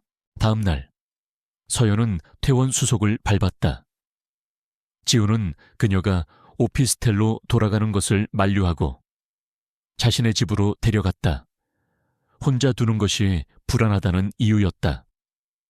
그의 집은 병원 근처의 낡은 아파트로 화려하지는 않았지만 주인의 성격을 닮아 깔끔하고 따뜻한 온기가 감도는 곳이었다. 당신은 의사잖아요. 환자를 집에 들여도 되는 거예요. 서연이 농담처럼 물었다. 지금부터 나는 당신의 주치의이자 보호자 그리고 공범입니다. 지훈이 웃으며 대답했다. 그의 미소에 서연의 마음도 조금은 가벼워졌다. 그날 저녁 지훈의 집에서 세 사람이 마주 앉았다. 강서연, 이지훈, 그리고 서연의 연락을 받고 한달음에 달려온 김민준 변호사. 김민준은 서연의 곁에 있는 낯선 남자. 이지훈을 경계심 어린 눈으로 쳐다보았다. 선배님, 이분은 누구시죠? 내 사람이야. 믿어도 돼. 서연의 간단한 소개에 김민주는 여전히 의심을 거두지 못했다. 지훈은 그런 그를 이해한다는 듯 먼저 손을 내밀었다. 이지훈입니다. 서연 씨의 건강을 책임지고 있는 의사입니다. 그리고 이제부터는 여러분의 계획도 함께할 생각입니다. 의사 선생님께서 이런 위험한 일에 왜 제가 사랑하는 사람이 목숨을 걸고 싸우는 걸 보고만 있을 수는 없으니까요. 지훈의 솔직하고 단호한 대답에 김민준의 표정이 미세하게 변했다. 그는 더 이상 묻지 않았다. 사랑, 그것은 때로 그 어떤 논리나 이성보다도 강력한 동기가 된다는 것을 그도 알고 있었다. 그렇게 어색한 분위기 속에서 죽음을 앞둔 천재 전략가, 인간적인 의사, 그리고 정의로운 변호사로 이루어진 기묘한 동맹이 결성되었다. 계획을 다시 점검해보죠. 서연이 노트북을 펼치며 입을 열었다. 그녀는 병원에 있는 동안에도 이미 작전의 큰 그림을 완성해 놓은 상태였다. 최종 목표는 최민호 회장의 구속과 태양그룹의 비자금 루트를 완전히 차단하는 것. 그러기 위해서는 결정적인 증거가 필요해요. 하지만 그 증거는 최 회장의 개인 금고와 스위스 은행 계좌에 묶여 있어. 지금 당장 우리가 접근할 방법은 없어. 그럼 어떻게? 김민준이 조급하게 물었다. 그래서 순서가 필요해. 먼저 뱀을 굴 밖으로 끌어내야지. 서연의 눈이 날카롭게 빛났다. 우리의 첫 번째 목표는 태양그룹의 주가를 폭락시키고 시장에 혼란을 주는 거야. 최민호에게 경고를 보내는 거지. 정체 모를 적이 그의 심장부를 노리고 있다는 걸 똑똑히 알려줘야 해. 방법은요, 태양물산의 분식회계 자료. 내가 법무팀장으로 있을 때 겨우 합법의 테두리 안으로 밀어넣었던 자료가 있어. 수천억 원대의 재고 자산을 과대 계상해서 영업이익을 부풀린 건이지. 이 자료가 터지면 태양물산은 곧바로 거래 정지고 그룹 전체의 신용도가 추락할 거야. 그 자료를 어떻게 외부에 유출하죠? 익명성이 보장되지 않으면. 김민준이 우려를 표했다. 그래서 민준 씨가 필요해. 해커 출신의 언론 제보 전문 브로커를 소개해 줄게. 내가 예전에 그의 뒤를 봐준 적이 있어서 빚이 좀 있어. 그를 통하면 절대 추적당하지 않고 가장 파급력 있는 언론사에 자료를 넘길 수 있을 거야. 서연은 모든 것을 준비해두고 있었다. 그녀의 치밀함에 김민준과 지훈은 혀를 내둘렀다. 작전 개시는 이틀 뒤. 태양물산의 분기 실적 발표일 오전 9시. 발표 직전에 터뜨려서 충격을 극대화해야 해. 작전은 세워졌다. 남은 이틀 동안 세 사람은 일사불란하게 움직였다. 김민준은 서연이 알려준 브로커와 비밀리에 접선하여 자료를 넘기고 타이밍을 조율했다. 지훈은 서연의 곁을 지키며 그녀의 건강 상태를 세심하게 체크했다. 극도의 긴장감 속에서 그녀의 병세가 악화되지 않도록 돌보는 것이 그의 임무였다. 서연은 작전의 총지휘관으로서 모든 상황을 통제하고 발생할 수 있는 모든 변수를 계산하며 대응책을 마련했다. 마침내 작전 당일 아침이 밝았다. 세 사람은 지훈의 집에 모여 노트북 화면을 응시했다. 심장이 터질 듯한 긴장감이 거실을 가득 메웠다. 오전 8시 50분, 약속된 브로커에게서 전달 완료라는 짧은 메시지가 도착했다. 이제 주사위는 던져졌다. 그리고 정확히 오전 9시, 대한민국에서 가장 영향력 있는 경제 전문 인터넷 언론사 홈페이지에 속보가 떴다. 단독 태양물산, 수천억 원대 재고 자산 이용한 분식회계 정황 포착. 기사는 순식간에 모든 포털 사이트의 메인을 장식했다. 그 파급력은 상상을 초월했다. 기사가 나간 지 10분도 차에 되지 않아 태양물산의 주가는 하한가로 곤두박질 쳤다. 곧이어 거래소는 태양물산의 주식 거래를 즉시 정지시켰다. 태양그룹 전체 계열사의 주가도 동반 폭락하기 시작했다. 시장은 그야말로 패닉 상태에 빠졌다. 성공이야. 김민준이 떨리는 목소리로 말했다. 세 사람은 서로를 바라보며 안도의 한숨과 함께 희미한 미소를 지었다. 첫 번째 공격은 완벽하게 성공했다. 같은 시각, 태양그룹 회장실은 전쟁터를 방불케 했다. 이게 다 무슨 소리야. 당장 기사 내려 포털에서 안 보이게 막아. 최민호 회장은 전화기에 대고 고함을 지르고 있었다. 임원들은 사색이 된 얼굴로 어쩔 줄 몰라 하며 그의 눈치만 살피고 있었다. 회장님, 이미 늦었습니다.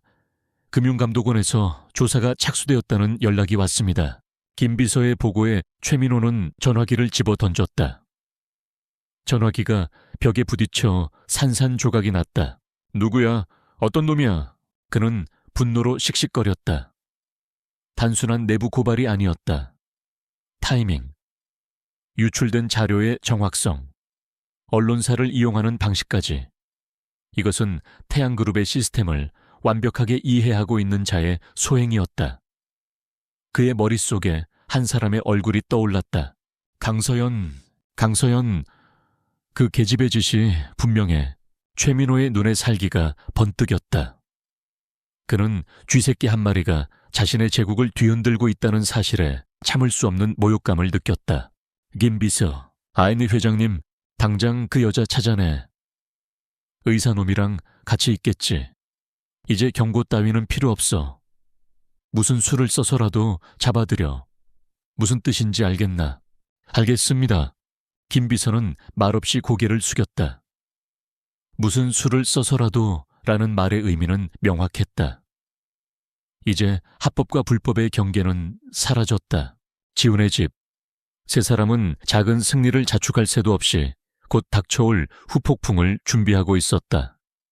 서연은 창밖을 내다보며 나지막이 말했다. 이제 시작이야.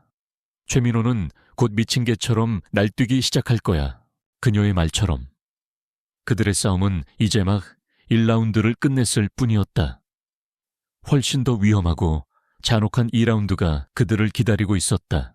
태양그룹에 가해진 충격은 예상보다 컸다.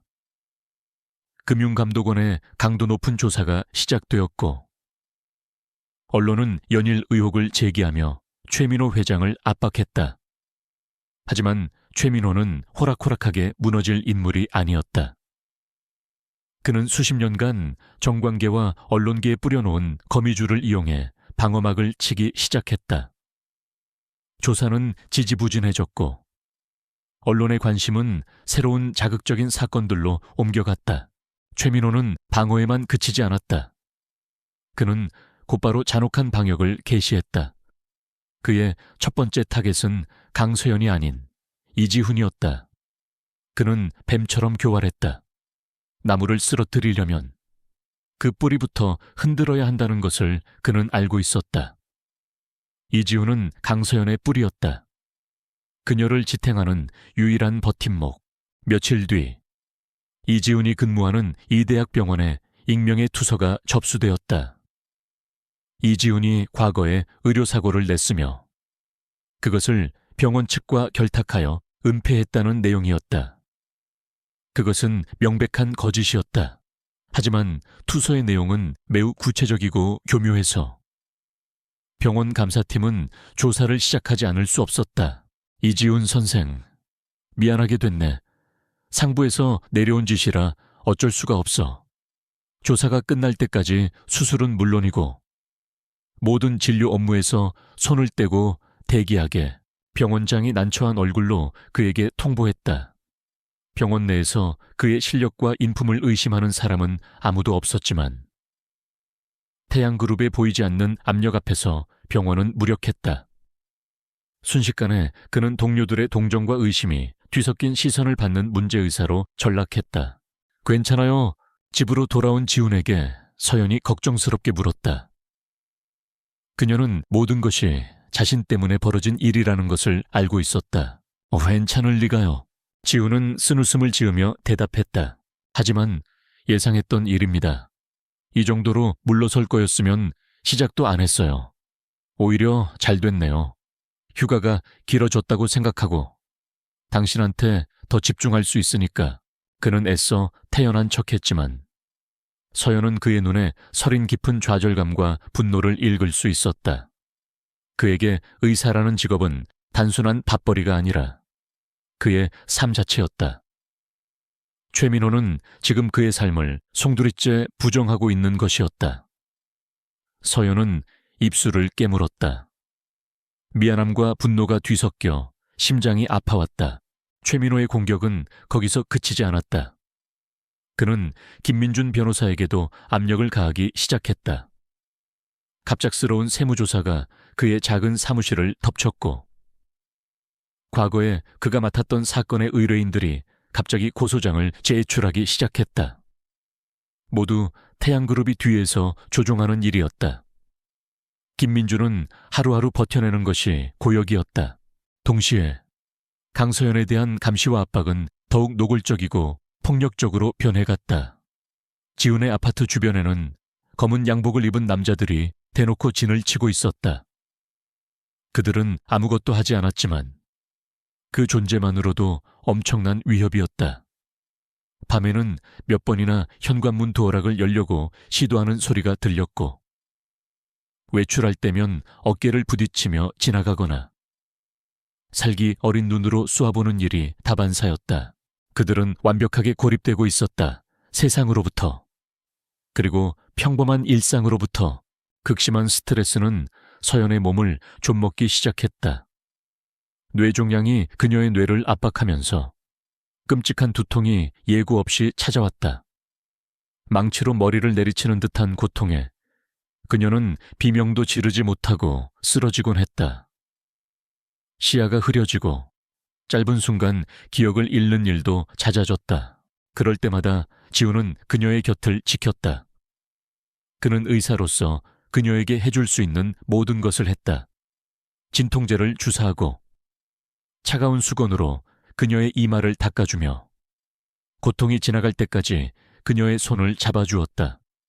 그는 무너지는 그녀를 보며 무력감에 절망했지만 그녀 앞에서는 결코 약한 모습을 보이지 않았다. 나 이제 얼마 안 남은 것 같아. 어느 날 극심한 발작이 끝난 뒤 땀에 흠뻑 젖은 서연이 힘겹게 입을 열었다. 그런 약한 소리 하지 말아요. 당신은 내가 아는 사람 중에 가장 강한 사람이야. 아니, 이제 나도 지쳤어. 그냥 다 포기하고. 당신이랑 조용한 데 가서 남은 시간 보내면 안 될까? 그녀의 목소리가 애처롭게 떨렸다. 지훈의 마음도 흔들렸다. 이 지긋지긋한 싸움을 끝내고 그녀와 함께 단 하루라도 평화로운 시간을 보내고 싶었다. 하지만 그는 알고 있었다. 여기서 멈추면 최민호는 그들을 결코 내버려 두지 않을 것이라는 것을. 그들에게는 도망칠 곳도 숨을 곳도 없었다. 조금만 더 힘을 내요.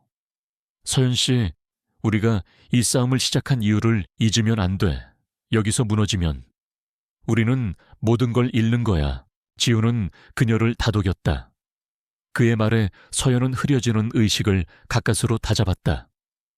그래, 아직 끝낼 수 없었다. 위기는 동맹 내부에서도 찾아왔다. 계속되는 압박에 지친 김민준이 그들을 찾아왔다. 그의 얼굴은 수척했고 눈은 퀭했다. 선배님, 더 이상은 못 버티겠습니다. 사무실은 폐업 직전이고 가족들까지 협박을 받고 있습니다. 죄송합니다. 저는 여기서 빠져야겠습니다. 그의 말에 서연과 지훈은 아무 말도 할 수 없었다. 그가 겪고 있을 고통을 짐작조차 하기 힘들었다. 알았어. 민준아, 그동안 고생 많았어. 위험하게 만들어서 미안하다. 서연이 힘겹게 말했다. 김민준은 고개를 숙인 채 도망치듯 그들의 집을 빠져나갔다. 이제 정말로 그들 둘만 남았다. 이제 어떡하죠? 우리 둘만으로는. 지훈이 망연자실하게 물었다. 서연은 대답 대신 창밖을 바라보았다. 아파트 입구를 어슬렁거리는 최민호의 수하들이 보였다. 저들은 포위망을 좁혀오고 있었다. 시간은 그들의 편이 아니었다. 방법은 하나뿐이야. 서연이 천천히 입을 열었다. 그녀의 목소리는 미약했지만 그 안에 담긴 의지는 그 어느 때보다 강했다. 더 이상 시간을 끌 수 없어.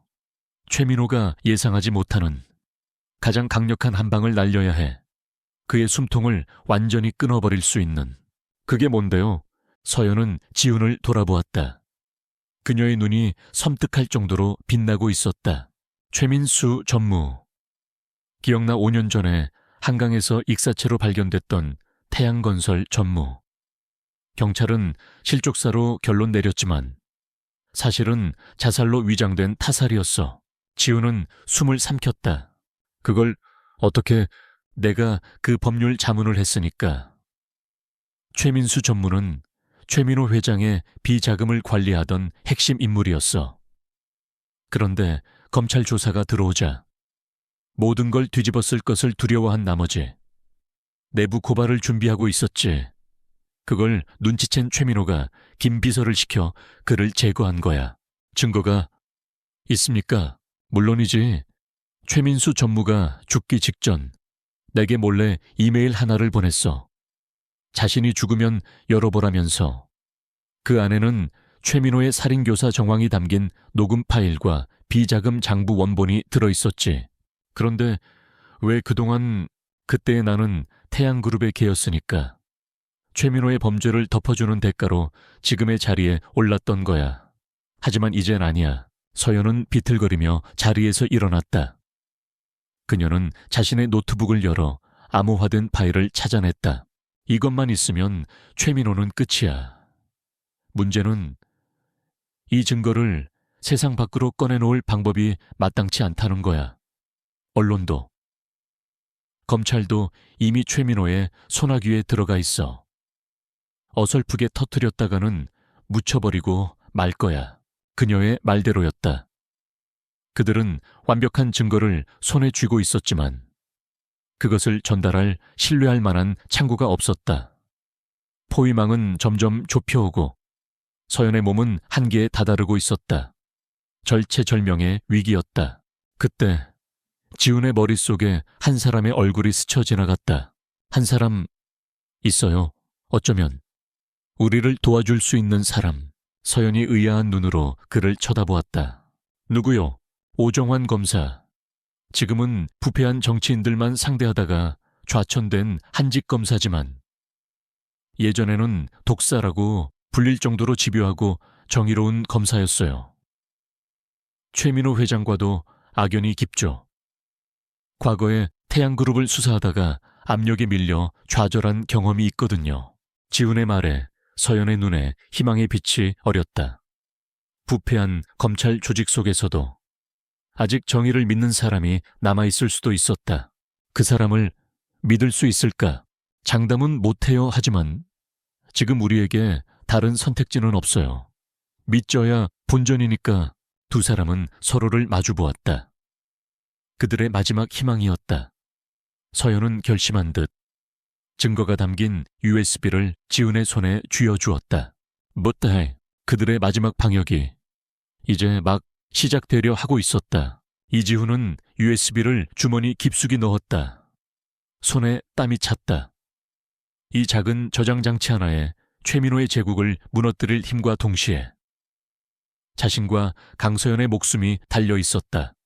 그는 오정환 검색에 연락하기 전 서연과 함께 밤을 새워 마지막 작전을 점검했다.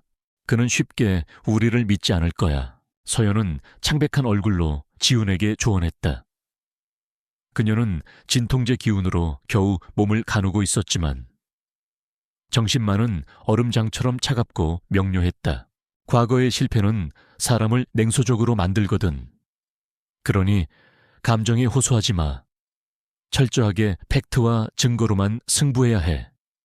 이 USB 안의 자료가 가진 법적 효력과 파급력을 논리적으로 설명해. 그가 검사로서의 본능을 거부할 수 없도록 만들어야 해. 알겠어요. 그리고 만약 그가 거절하면 깨끗하게 물러나. 절대로 우리에 대해 더 이상 발설해서는 안 돼. 이건 도박이야. 실패하면 모든 게 끝장이라는 걸 명심해. 지훈은 말없이 고개를 끄덕였다. 그는 의사가운 대신 평범한 옷을 입고 서연이 알려준 대포폰을 이용해 오정환 검사실의 사무관에게 연락했다. 태양그룹 최민수 전무 사망 사건의 진실을 제보하고 싶다는 메시지만을 남겼다. 1시간 뒤 낯선 번호로 전화가 걸려왔다. 약속 장소와 시간이 정해졌다. 약속 장소는 인적이 드문 한강 둔치의 낡은 주차장이었다. 지우는 약속 시간보다 30분 먼저 도착해 주위를 살폈다. 최민호의 수하들이 따라붙었을 가능성을 배제할 수 없었다. 다행히 의심스러운 차량은 보이지 않았다. 밤 10시 정각. 낡은 국산차 한 대가 주차장으로 들어와 지훈의 차 옆에 섰다. 차에서 내린 남자는 50대 초반으로 보였고 피곤해 절어 보이는 얼굴과 구겨진 양복 차림을 하고 있었다. 전성기 때의 독사라는 별명과는 전혀 어울리지 않는 평범하고 지쳐 보이는 중년의 남자. 그가 오정환 검사였다. 오정환은 경계심 가득한 눈으로 지훈을 훑어보았다. 당신이 제보자여 의사라고 들었는데. 네, 맞습니다. 이지훈입니다. 본론부터 합시다. 최민수 전무 사건이라. 이미 5년 전에 종결된 사건을 왜 다시 들추는 거요? 목적이 뭐지? 그의 목소리는 건조하고 냉소적이었다. 지훈은 서연의 조언대로 서두르지 않고 차분하게 입을 열었다. 이걸 먼저 보시죠. 그는 USB를 꺼내 오정환에게 건넸다. 오정환은 잠시 망설이다가 그것을 받아들고 자신의 차로 돌아가 노트북에 꽂았다. 지훈은 초조하게 그를 기다렸다. 1분, 5분, 10분. 시간이 영원처럼 길게 느껴졌다. 얼마나 지났을까? 오정환이 차에서 내렸다. 그의 얼굴에서 냉소적인 표정은 사라져 있었다. 그 자리에는 충격과 경악, 그리고 희미하게 타오르는 분노가 뒤섞여 있었다. 이게 전부 사실이요. 하나의 거짓도 없습니다. 녹음 파일의 음성은 국과수의 감정을 의뢰해도 좋습니다. 최민호 회장의 목소리가 확실합니다. 오정환은 말없이 담배를 꺼내 불을 붙였다.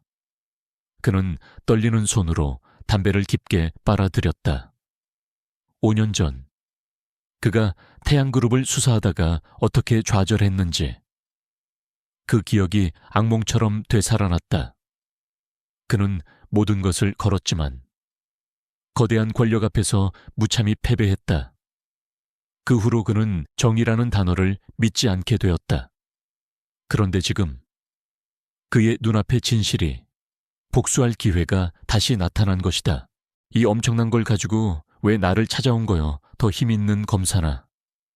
언론사를 찾아갈 수도 있었을 텐데 아무도 믿을 수 없었기 때문입니다. 지훈이 단호하게 말했다. 그리고 이 정보를 제공한 사람이 과거에 검사님께서 태양그룹을 수사하실 때 존경심을 가지고 지켜봤다고 했습니다. 대한민국에 아직 정의로운 검사가 한 명은 남아있을 거라고 믿고 싶다고요. 그것은 서연이 알려준 마지막 카드였다. 오정환의 흔들리는 마음에 불을 지피는 말. 오정환은 씁쓸한 미소를 지었다. 정의로운 검사라 웃기는 소리군. 난 패배자일 뿐인데. 하지만 그의 눈빛은 더 이상 죽어있지 않았다. 검사로서의 자존심과 승부욕이 다시 타오르고 있었다. 이 제보 받아들이겠소. 하지만 조건이 있소. 말씀하십시오. 이 증거만으로는 부족해. 최민호는 최고의 변호인단을 꾸려서 어떻게든 빠져나갈 거요. 살인교사 혐의를 완벽하게 입증하려면 이 증거를 뒷받침할 최민호 자신의 자백이나 그에 준하는 무언가가 필요해. 그게 어떻게 가능하겠습니까? 함정을 파야지. 오정환의 눈이 독사처럼 번뜩였다. 최민호가 이 증거의 존재를 알게 되면 그는 무슨 수를 써서라도 그것을 파괴하려 할 거요. 그 심리를 역이용하는 거야. 제보자를 믿기로 그를 끌어내는 거지. 안 됩니다. 지훈은 자신도 모르게 소리쳤다. 제보자는 지금 몸이 아주 좋지 않습니다. 위험한 일은 절대. 이지훈 씨. 오정환이 그의 말을 끊었다. 이건 전쟁이오. 희생 없이는 이길 수 없어. 제보자에게 전하시오. 역사의 심판대에 설 것인지, 아니면 이대로 숨어서 죽을 것인지 스스로 선택하라고. 그 말을 남기고 오정환은 차를 몰아 사라졌다. 지우는 그 자리에 선 채 한참 동안 움직일 수 없었다. 서연을 미끼로 써야 한다는 사실을 그는 도저히 받아들일 수 없었다. 같은 시각 최민호 회장은 자신의 별장에서 승리를 자축하는 파티를 열고 있었다. 그의 곁에는 그에게 충성하는 정관계 인사들과 기업 총수들이 가득했다. 강서연 그 계집애는 이제 도간에 든 쥐입니다. 의사놈도 병원에서 잘렸고 변호사놈도 곧 파산할 겁니다. 제풀에 지쳐서 곧 항복하러 올 겁니다. 김 비서의 보고에 최민호는 만족스러운 웃음을 터뜨렸다. 그래야지. 감히 나를 배신한 대가가 뭔지 똑똑히 보여줘야 해. 그는 자신이 완벽하게 승리했다고 믿어 의심치 않았다. 그의 오만함은 하늘을 찌르고 있었다. 그는 서연이 마지막 발악을 준비하고 있다는 사실을 꿈에도 모른 채 축배를 들고 있었다. 지우는 무거운 마음으로 집에 돌아와 오정환 검사와의 대화를 서연에게 전했다. 모든 것을 들은 서연은 의외로 담담했다. 그가 그렇게 나올 줄 알았어. 서연 씨, 절대 안 돼요. 당신 몸으로는. 지훈 씨. 서연이 그의 손을 잡았다. 그녀의 손은 얼음장처럼 차가웠지만 그녀의 눈빛은 그 어느 때보다 단단했다. 이게 내 마지막 역할이야. 내가 시작한 싸움. 내 손으로 끝내야 해.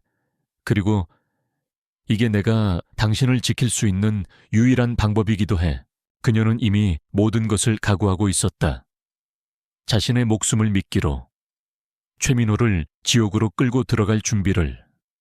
그녀는 더 이상 지훈의 만류를 듣지 않았다. 오정환 검색에 연락해 계획을 진행하겠다고. 서연의 결심은 확고했다. 이것이 그녀의 마지막 작전이었다. 그녀는 자신의 모든 지략과 용기, 그리고 남은 생명까지 전부 이 마지막 판에 걸기로 했다. 다음 날 서연은 최민호 회장에게 직접 전화를 걸었다. 그녀의 전화에 최민호는 의외라는 반응을 보이면서도 속으로는 쾌재를 불렀다. 드디어 항복하러 온다고 생각했다. 무슨 일인가. 강 실장, 이제야 정신을 차렸나. 수화기 너머로 그의 조롱 섞인 목소리가 들려왔다. 드릴 말씀이 있습니다. 회장님, 만나 뵙고 싶습니다. 서연의 목소리는 힘이 없었지만 이상하게도 또렷했다. 만나 무슨 자격으로. 회장님께서 원하시는 것을 드릴 수 있습니다. 제가 가진 모든 것, 그리고 최민수 전무의 유품에 대해서도. 그녀의 마지막 말에 최민호의 숨소리가 순간적으로 멈칫했다. 그는 본능적으로 위험을 감지했지만 동시에 참을 수 없는 유혹을 느꼈다. 최민수. 그것은 그의 유일한 아킬레스건이었다. 조다, 어디서 만날까? 내일 밤 10시에 태양그룹이 10년 전에 폐쇄한 제1공장. 단둘이서만 뵙죠. 김 비서도 데려오지 마십시오. 이건 회장님과 저 둘만의 거래니까요. 건방진년. 최민호는 욕을 내뱉었지만 결국 그녀의 제안을 수락했다. 그는 강서연이 마지막 발악을 하는 것이라고 생각했다. 그녀가 가진 것을 빼앗고 그녀를 완전히 짓밟아버릴 수 있는 절호의 기회라고. 전화를 끊은 서연은 가쁜 숨을 몰아쉬었다. 주사위는 던져졌다. 이제 돌아갈 다리는 없었다. 결전의 시간이 시시각각 다가오고 있었다. 결전의 날, 해질녘의 하늘은 불길한 핏빛으로 물들어 있었다. 이지훈의 집 안에는 무거운 공기가 흘렀다. 그는 마지막으로 서연의 건강 상태를 체크했다. 그녀의 혈압은 위험할 정도로 낮았고 얼굴은 핏기 하나 없이 창백했다. 정말 가야겠어요. 지훈이 애원하듯 물었다. 그의 목소리는 절박하게 떨리고 있었다. 지금이라도 늦지 않았어요. 그냥 우리 다 버리고 떠나요. 내가 어떻게든. 지훈 씨. 서연이 그의 말을 부드럽게 막았다. 그녀는 힘겹게 몸을 일으켜 그의 뺨을 감쌌다. 우리가 도망치면 최민호는 평생 우리를 쫓아올 거야. 당신 인생까지 망가뜨리겠지. 난 그걸 볼 수 없어. 그녀는 그의 옷깃을 바로잡아주며 마치 먼 길을 떠나는 연인을 배웅하듯 담담하게 말했다. 이게 최선의 방법이야. 나를 믿어줘. 그녀의 눈빛은 흔들림이 없었다. 죽음을 눈앞에 둔 사람이라고는 믿을 수 없을 만큼 평온했다. 지우는 더 이상 그녀를 말릴 수 없다는 것을 깨달았다.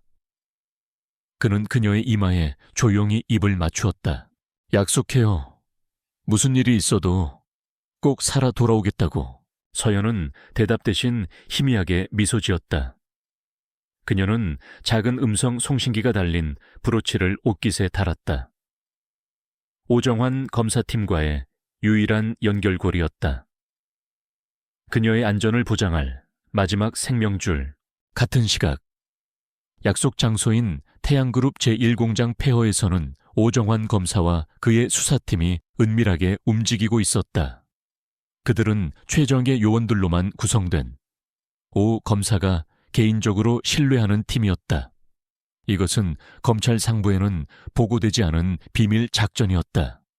실패하면 그들은 모두 옷을 벗을 각오를 하고 있었다. 카메라, 음향 장비 설치 완료했습니다. 모든 각도에서 녹화 가능합니다. 저격수는 200m 전방 건물 옥상에 배치 완료. 만일의 사태에 대비하겠습니다. 요원들의 보고가 이어졌다. 오정환은 낡은 사무실 2층에서 창문 틈으로 공장 내부를 내려다보았다. 먼지 쌓인 거대한 기계들이 괴물처럼 웅크리고 있는 모습이 마치 부패한 제국의 몰락을 상징하는 듯 했다. 그는 마른 침을 삼켰다. 그의 검사 인생 전부를 건 도박이었다. 밤 10시 약속된 시간이 되자 공장 입구로 헤드라이트 불빛이 다가왔다. 강소연이 직접 운전하는 작은 차였다. 그녀는 차에서 내려 홀로 텅 빈 공장 안으로 걸어 들어왔다. 비틀거리는 걸음이었지만 그 안에는 조금의 망설임도 없었다. 잠시 후 요란한 엔진 소리와 함께 검은색 리무진 한 대가 공장 앞에 멈춰 섰다. 차에서 내린 것은 최민호 회장. 단 한 사람이었다. 그는 정말로 혼자였다. 그의 오만함이 스스로를 함정 속으로 걸어 들어오게 만든 것이다. 최민호는 공장 안으로 들어서며 먼지 쌓인 내부를 둘러보았다. 꼬리말이 아니군. 여기가 우리 태양그룹의 시작이었는데. 그는 감회에 젖은 듯 말하다가 공장 중앙에 서 있는 서연을 발견하고는 비웃음을 지었다. 꼴사납기는 너도 마찬가지구나.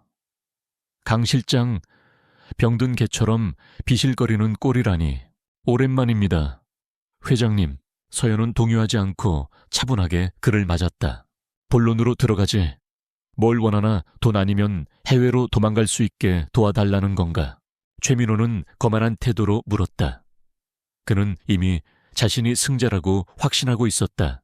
아니요. 저는 회장님의 사과를 원합니다. 사과. 최민호는 어이가 없다는 듯 웃음을 터뜨렸다. 내가 왜 너 같은 배신자에게 사과를 해야 하지?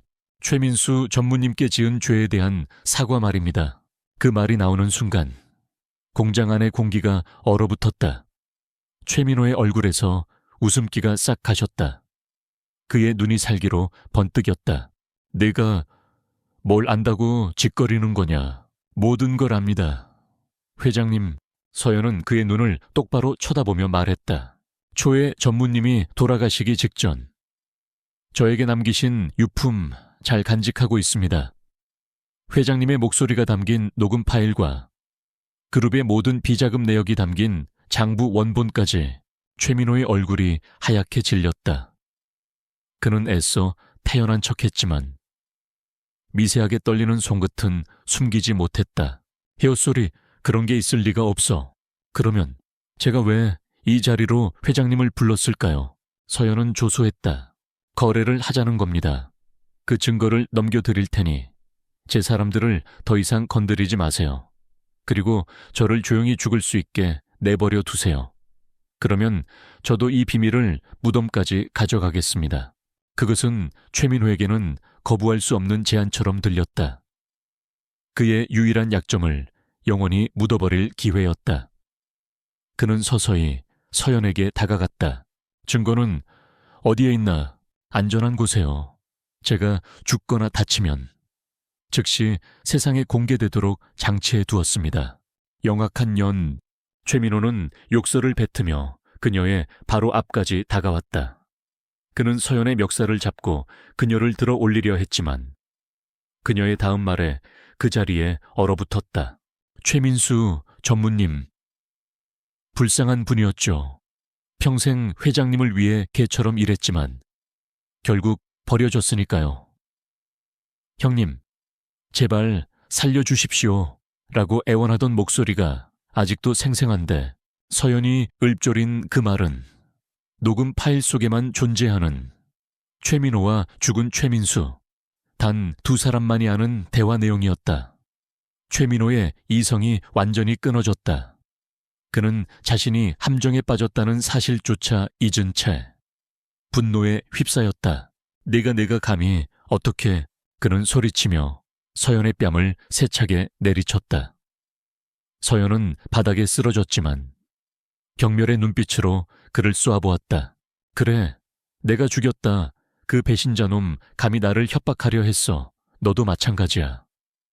강서연, 넌 내 최고의 작품인 줄 알았는데 결국 가장 쓸모없는 폐품이었어. 사람들은 도구일 뿐이야. 쓰다가 낡으면.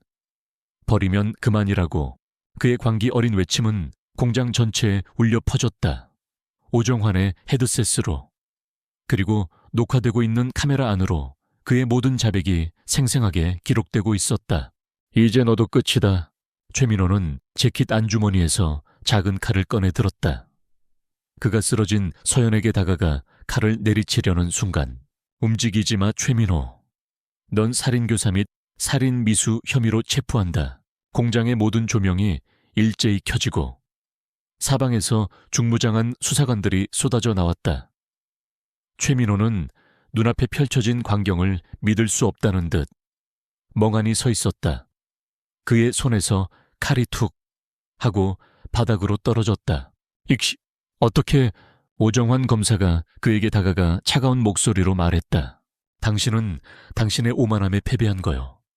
최민호 회장, 수사관들이 그에게 다가가 수갑을 채웠다. 한때 대한민국 경제를 주무르던 거인의 시대는 그렇게 허무하게 막을 내렸다. 모든 것이 끝났다. 서연은 안도의 한숨을 내쉬었다. 길고 길었던 싸움이 드디어 끝났다. 그녀의 귓가에 멀리서 달려오는 지훈의 목소리가 희미하게 들려왔다. 서연 씨, 강서연 씨. 그녀는 그를 향해 미소 지으려 했다. 하지만 극도의 긴장이 풀린 그녀의 몸은 더 이상 버틸 힘이 없었다. 시야가 흐려지고 세상이 빙글빙글 돌았다. 그녀는 지훈의 품에 쓰러지며 그대로 의식을 잃었다. 그녀의 마지막 기억은 자신을 부르며 절규하는 지훈의 얼굴과 어지럽게 터지는 경찰차의 경광등 불빛이었다. 승리는 달콤했지만 그 대가는 혹독했다. 세상은 뒤집혔다. 최민호 게이트는 대한민국을 집어삼킨 거대한 태풍이 되었다. 태양그룹의 추악한 민낯이 연일 언론에 대서특필되었고 관련된 정관계 인사들이 줄줄이 소환되었다. 오정환 검사는 국민적 영웅으로 떠올랐고 그의 지휘 아래 특별수사팀이 꾸려져 부패의 뿌리를 뽑기 시작했다. 강서연이 목숨을 걸고 던진 돌멩이 하나가 거대한 부패의 댐을 무너뜨린 것이다. 하지만 이 모든 소용돌이의 중심에 있었던 강서연은 세상의 소음이 닿지 않는 병실에 조용히 누워 있었다. 폐공장에서 쓰러진 후 그녀는 깨어나지 못했다. 의료진은 뇌종양이 급격히 악화되어 손쓸 방법이 없다고 했다. 그저 생명유지 장치의 의지에 하루하루를 버티고 있을 뿐이었다. 이지훈은 꼬박 일주일을 그녀의 곁에서 밤을 새웠다. 그는 앙상하게 마른 그녀의 손을 잡고 세상이 어떻게 변하고 있는지, 그녀가 얼마나 대단한 일을 해냈는지 끊임없이 속삭여 주었다. 그녀가 듣고 있으리라 믿으면서 일주일이 지났을 때 기적처럼 서연이 눈을 떴다. 그녀는 희미한 의식 속에서 지훈을 알아보았다. 지훈 씨, 서연 씨 정신이 들어요. 지훈은 감격에 겨워 그녀의 손을 더욱 꽉 잡았다. 서연은 힘겹게 고개를 끄덕였다. 케민요는 끝났어요. 그 사람 구속됐어요. 당신이 이겼어요. 서연 씨, 당신이 그의 목소리가 목이 메어 더 이상 말을 잇지 못했다. 서연의 입가에 아주 희미한 미소가 번졌다. 그녀는 모든 것을 알고 있다는 듯 다시 눈을 감았다. 그것은 그녀의 마지막 불꽃이었다. 의사는 그녀에게 남은 시간이 정말로 얼마 없다고. 아마 며칠을 넘기기 힘들 것이라고 말했다. 지훈은 결심했다. 그녀의 마지막을 차가운 병실의 기계음 속에서 보내게 할 수는 없었다. 그는 병원의 만류를 뿌리치고 서연을 퇴원시켰다. 그리고 자신의 모든 것을 정리해 구급차에 그녀를 태우고 동해의 작은 바닷가 마을로 향했다. 그곳에는 지훈이 오래전에 사두었던 작은 별장이 있었다. 언젠가 도시 생활에 지치면 내려와 살고 싶었던 그의 꿈이 담긴 공간이었다. 그 집은 바다가 한눈에 내려다 보이는 작은 언덕 위에 있었다. 지훈은 침대를 창가로 옮겨 서연이 누워서도 푸른 바다와 하늘을 볼 수 있게 해주었다. 예쁘다. 창밖을 바라보며 서연이 나지막이 속삭였다. 그녀는 더 이상 말을 많이 할 기력도 없었다. 하지만 그녀의 눈은 그 어느 때보다 평화로워 보였다. 그렇게 그들만의 마지막 시간이 시작되었다. 그 시간 속에는 더 이상 싸움도, 분노도, 두려움도 없었다. 오직 잔잔한 파도 소리와 따스한 햇살, 그리고 서로를 향한 깊은 사랑만이 존재했다. 지훈은 헌신적으로 그녀를 돌보았다. 그는 매일 아침 그녀의 얼굴을 닦아주고 그녀가 좋아하는 음악을 틀어주었다. 그녀가 음식을 삼키기 힘들게 되자 그는 정성껏 죽을 쑤어 한 숟가락씩 떠먹여 주었다. 밤에는 그녀가 고통스러워할 때마다 진통제를 놓아주고 그녀가 잠들 때까지 책을 읽어주었다. 그것은 의사가 환자를 돌보는 행위가 아니었다. 한 남자가 사랑하는 여자의 마지막을 지키는 성스러운 의식과도 같았다. 서연의 의식이 명료한 날에는 두 사람은 많은 대화를 나누었다. 대부분은 서연이 묻고 지훈이 대답하는 식이었다. 어릴 때 꿈이 뭐였어요? 글쎄요. 훌륭한 의사가 되는 거였나? 아니, 사실은 버스 운전기사가 되고 싶었어요. 세상을 여기저기 돌아다닐 수 있으니까. 지훈의 대답에 서연이 작게 웃었다. 그 웃음소리가 지훈에게는 세상에서 가장 아름다운 음악처럼 들렸다. 나는 꿈이 없었어요, 그냥. 누구에게도 무시당하지 않는 사람이 되고 싶었어.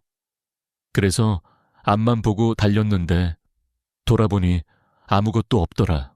그녀의 목소리에 회한이 묻어났다. 지훈은 그녀의 머리카락을 부드럽게 쓸어 넘겨주었다. 아니에요. 당신은 많은 걸 이뤘어요. 그리고 나를 만났잖아요. 그의 말에 서연은 지훈의 손을 힘겹게 잡았다. 고마워요. 지훈 씨, 나를 찾아와 줘서 당신을 만나지 못했다면 나는 세상에서 가장 불쌍하고 외로운 사람으로 죽었을 거야. 내가 더 고마워요.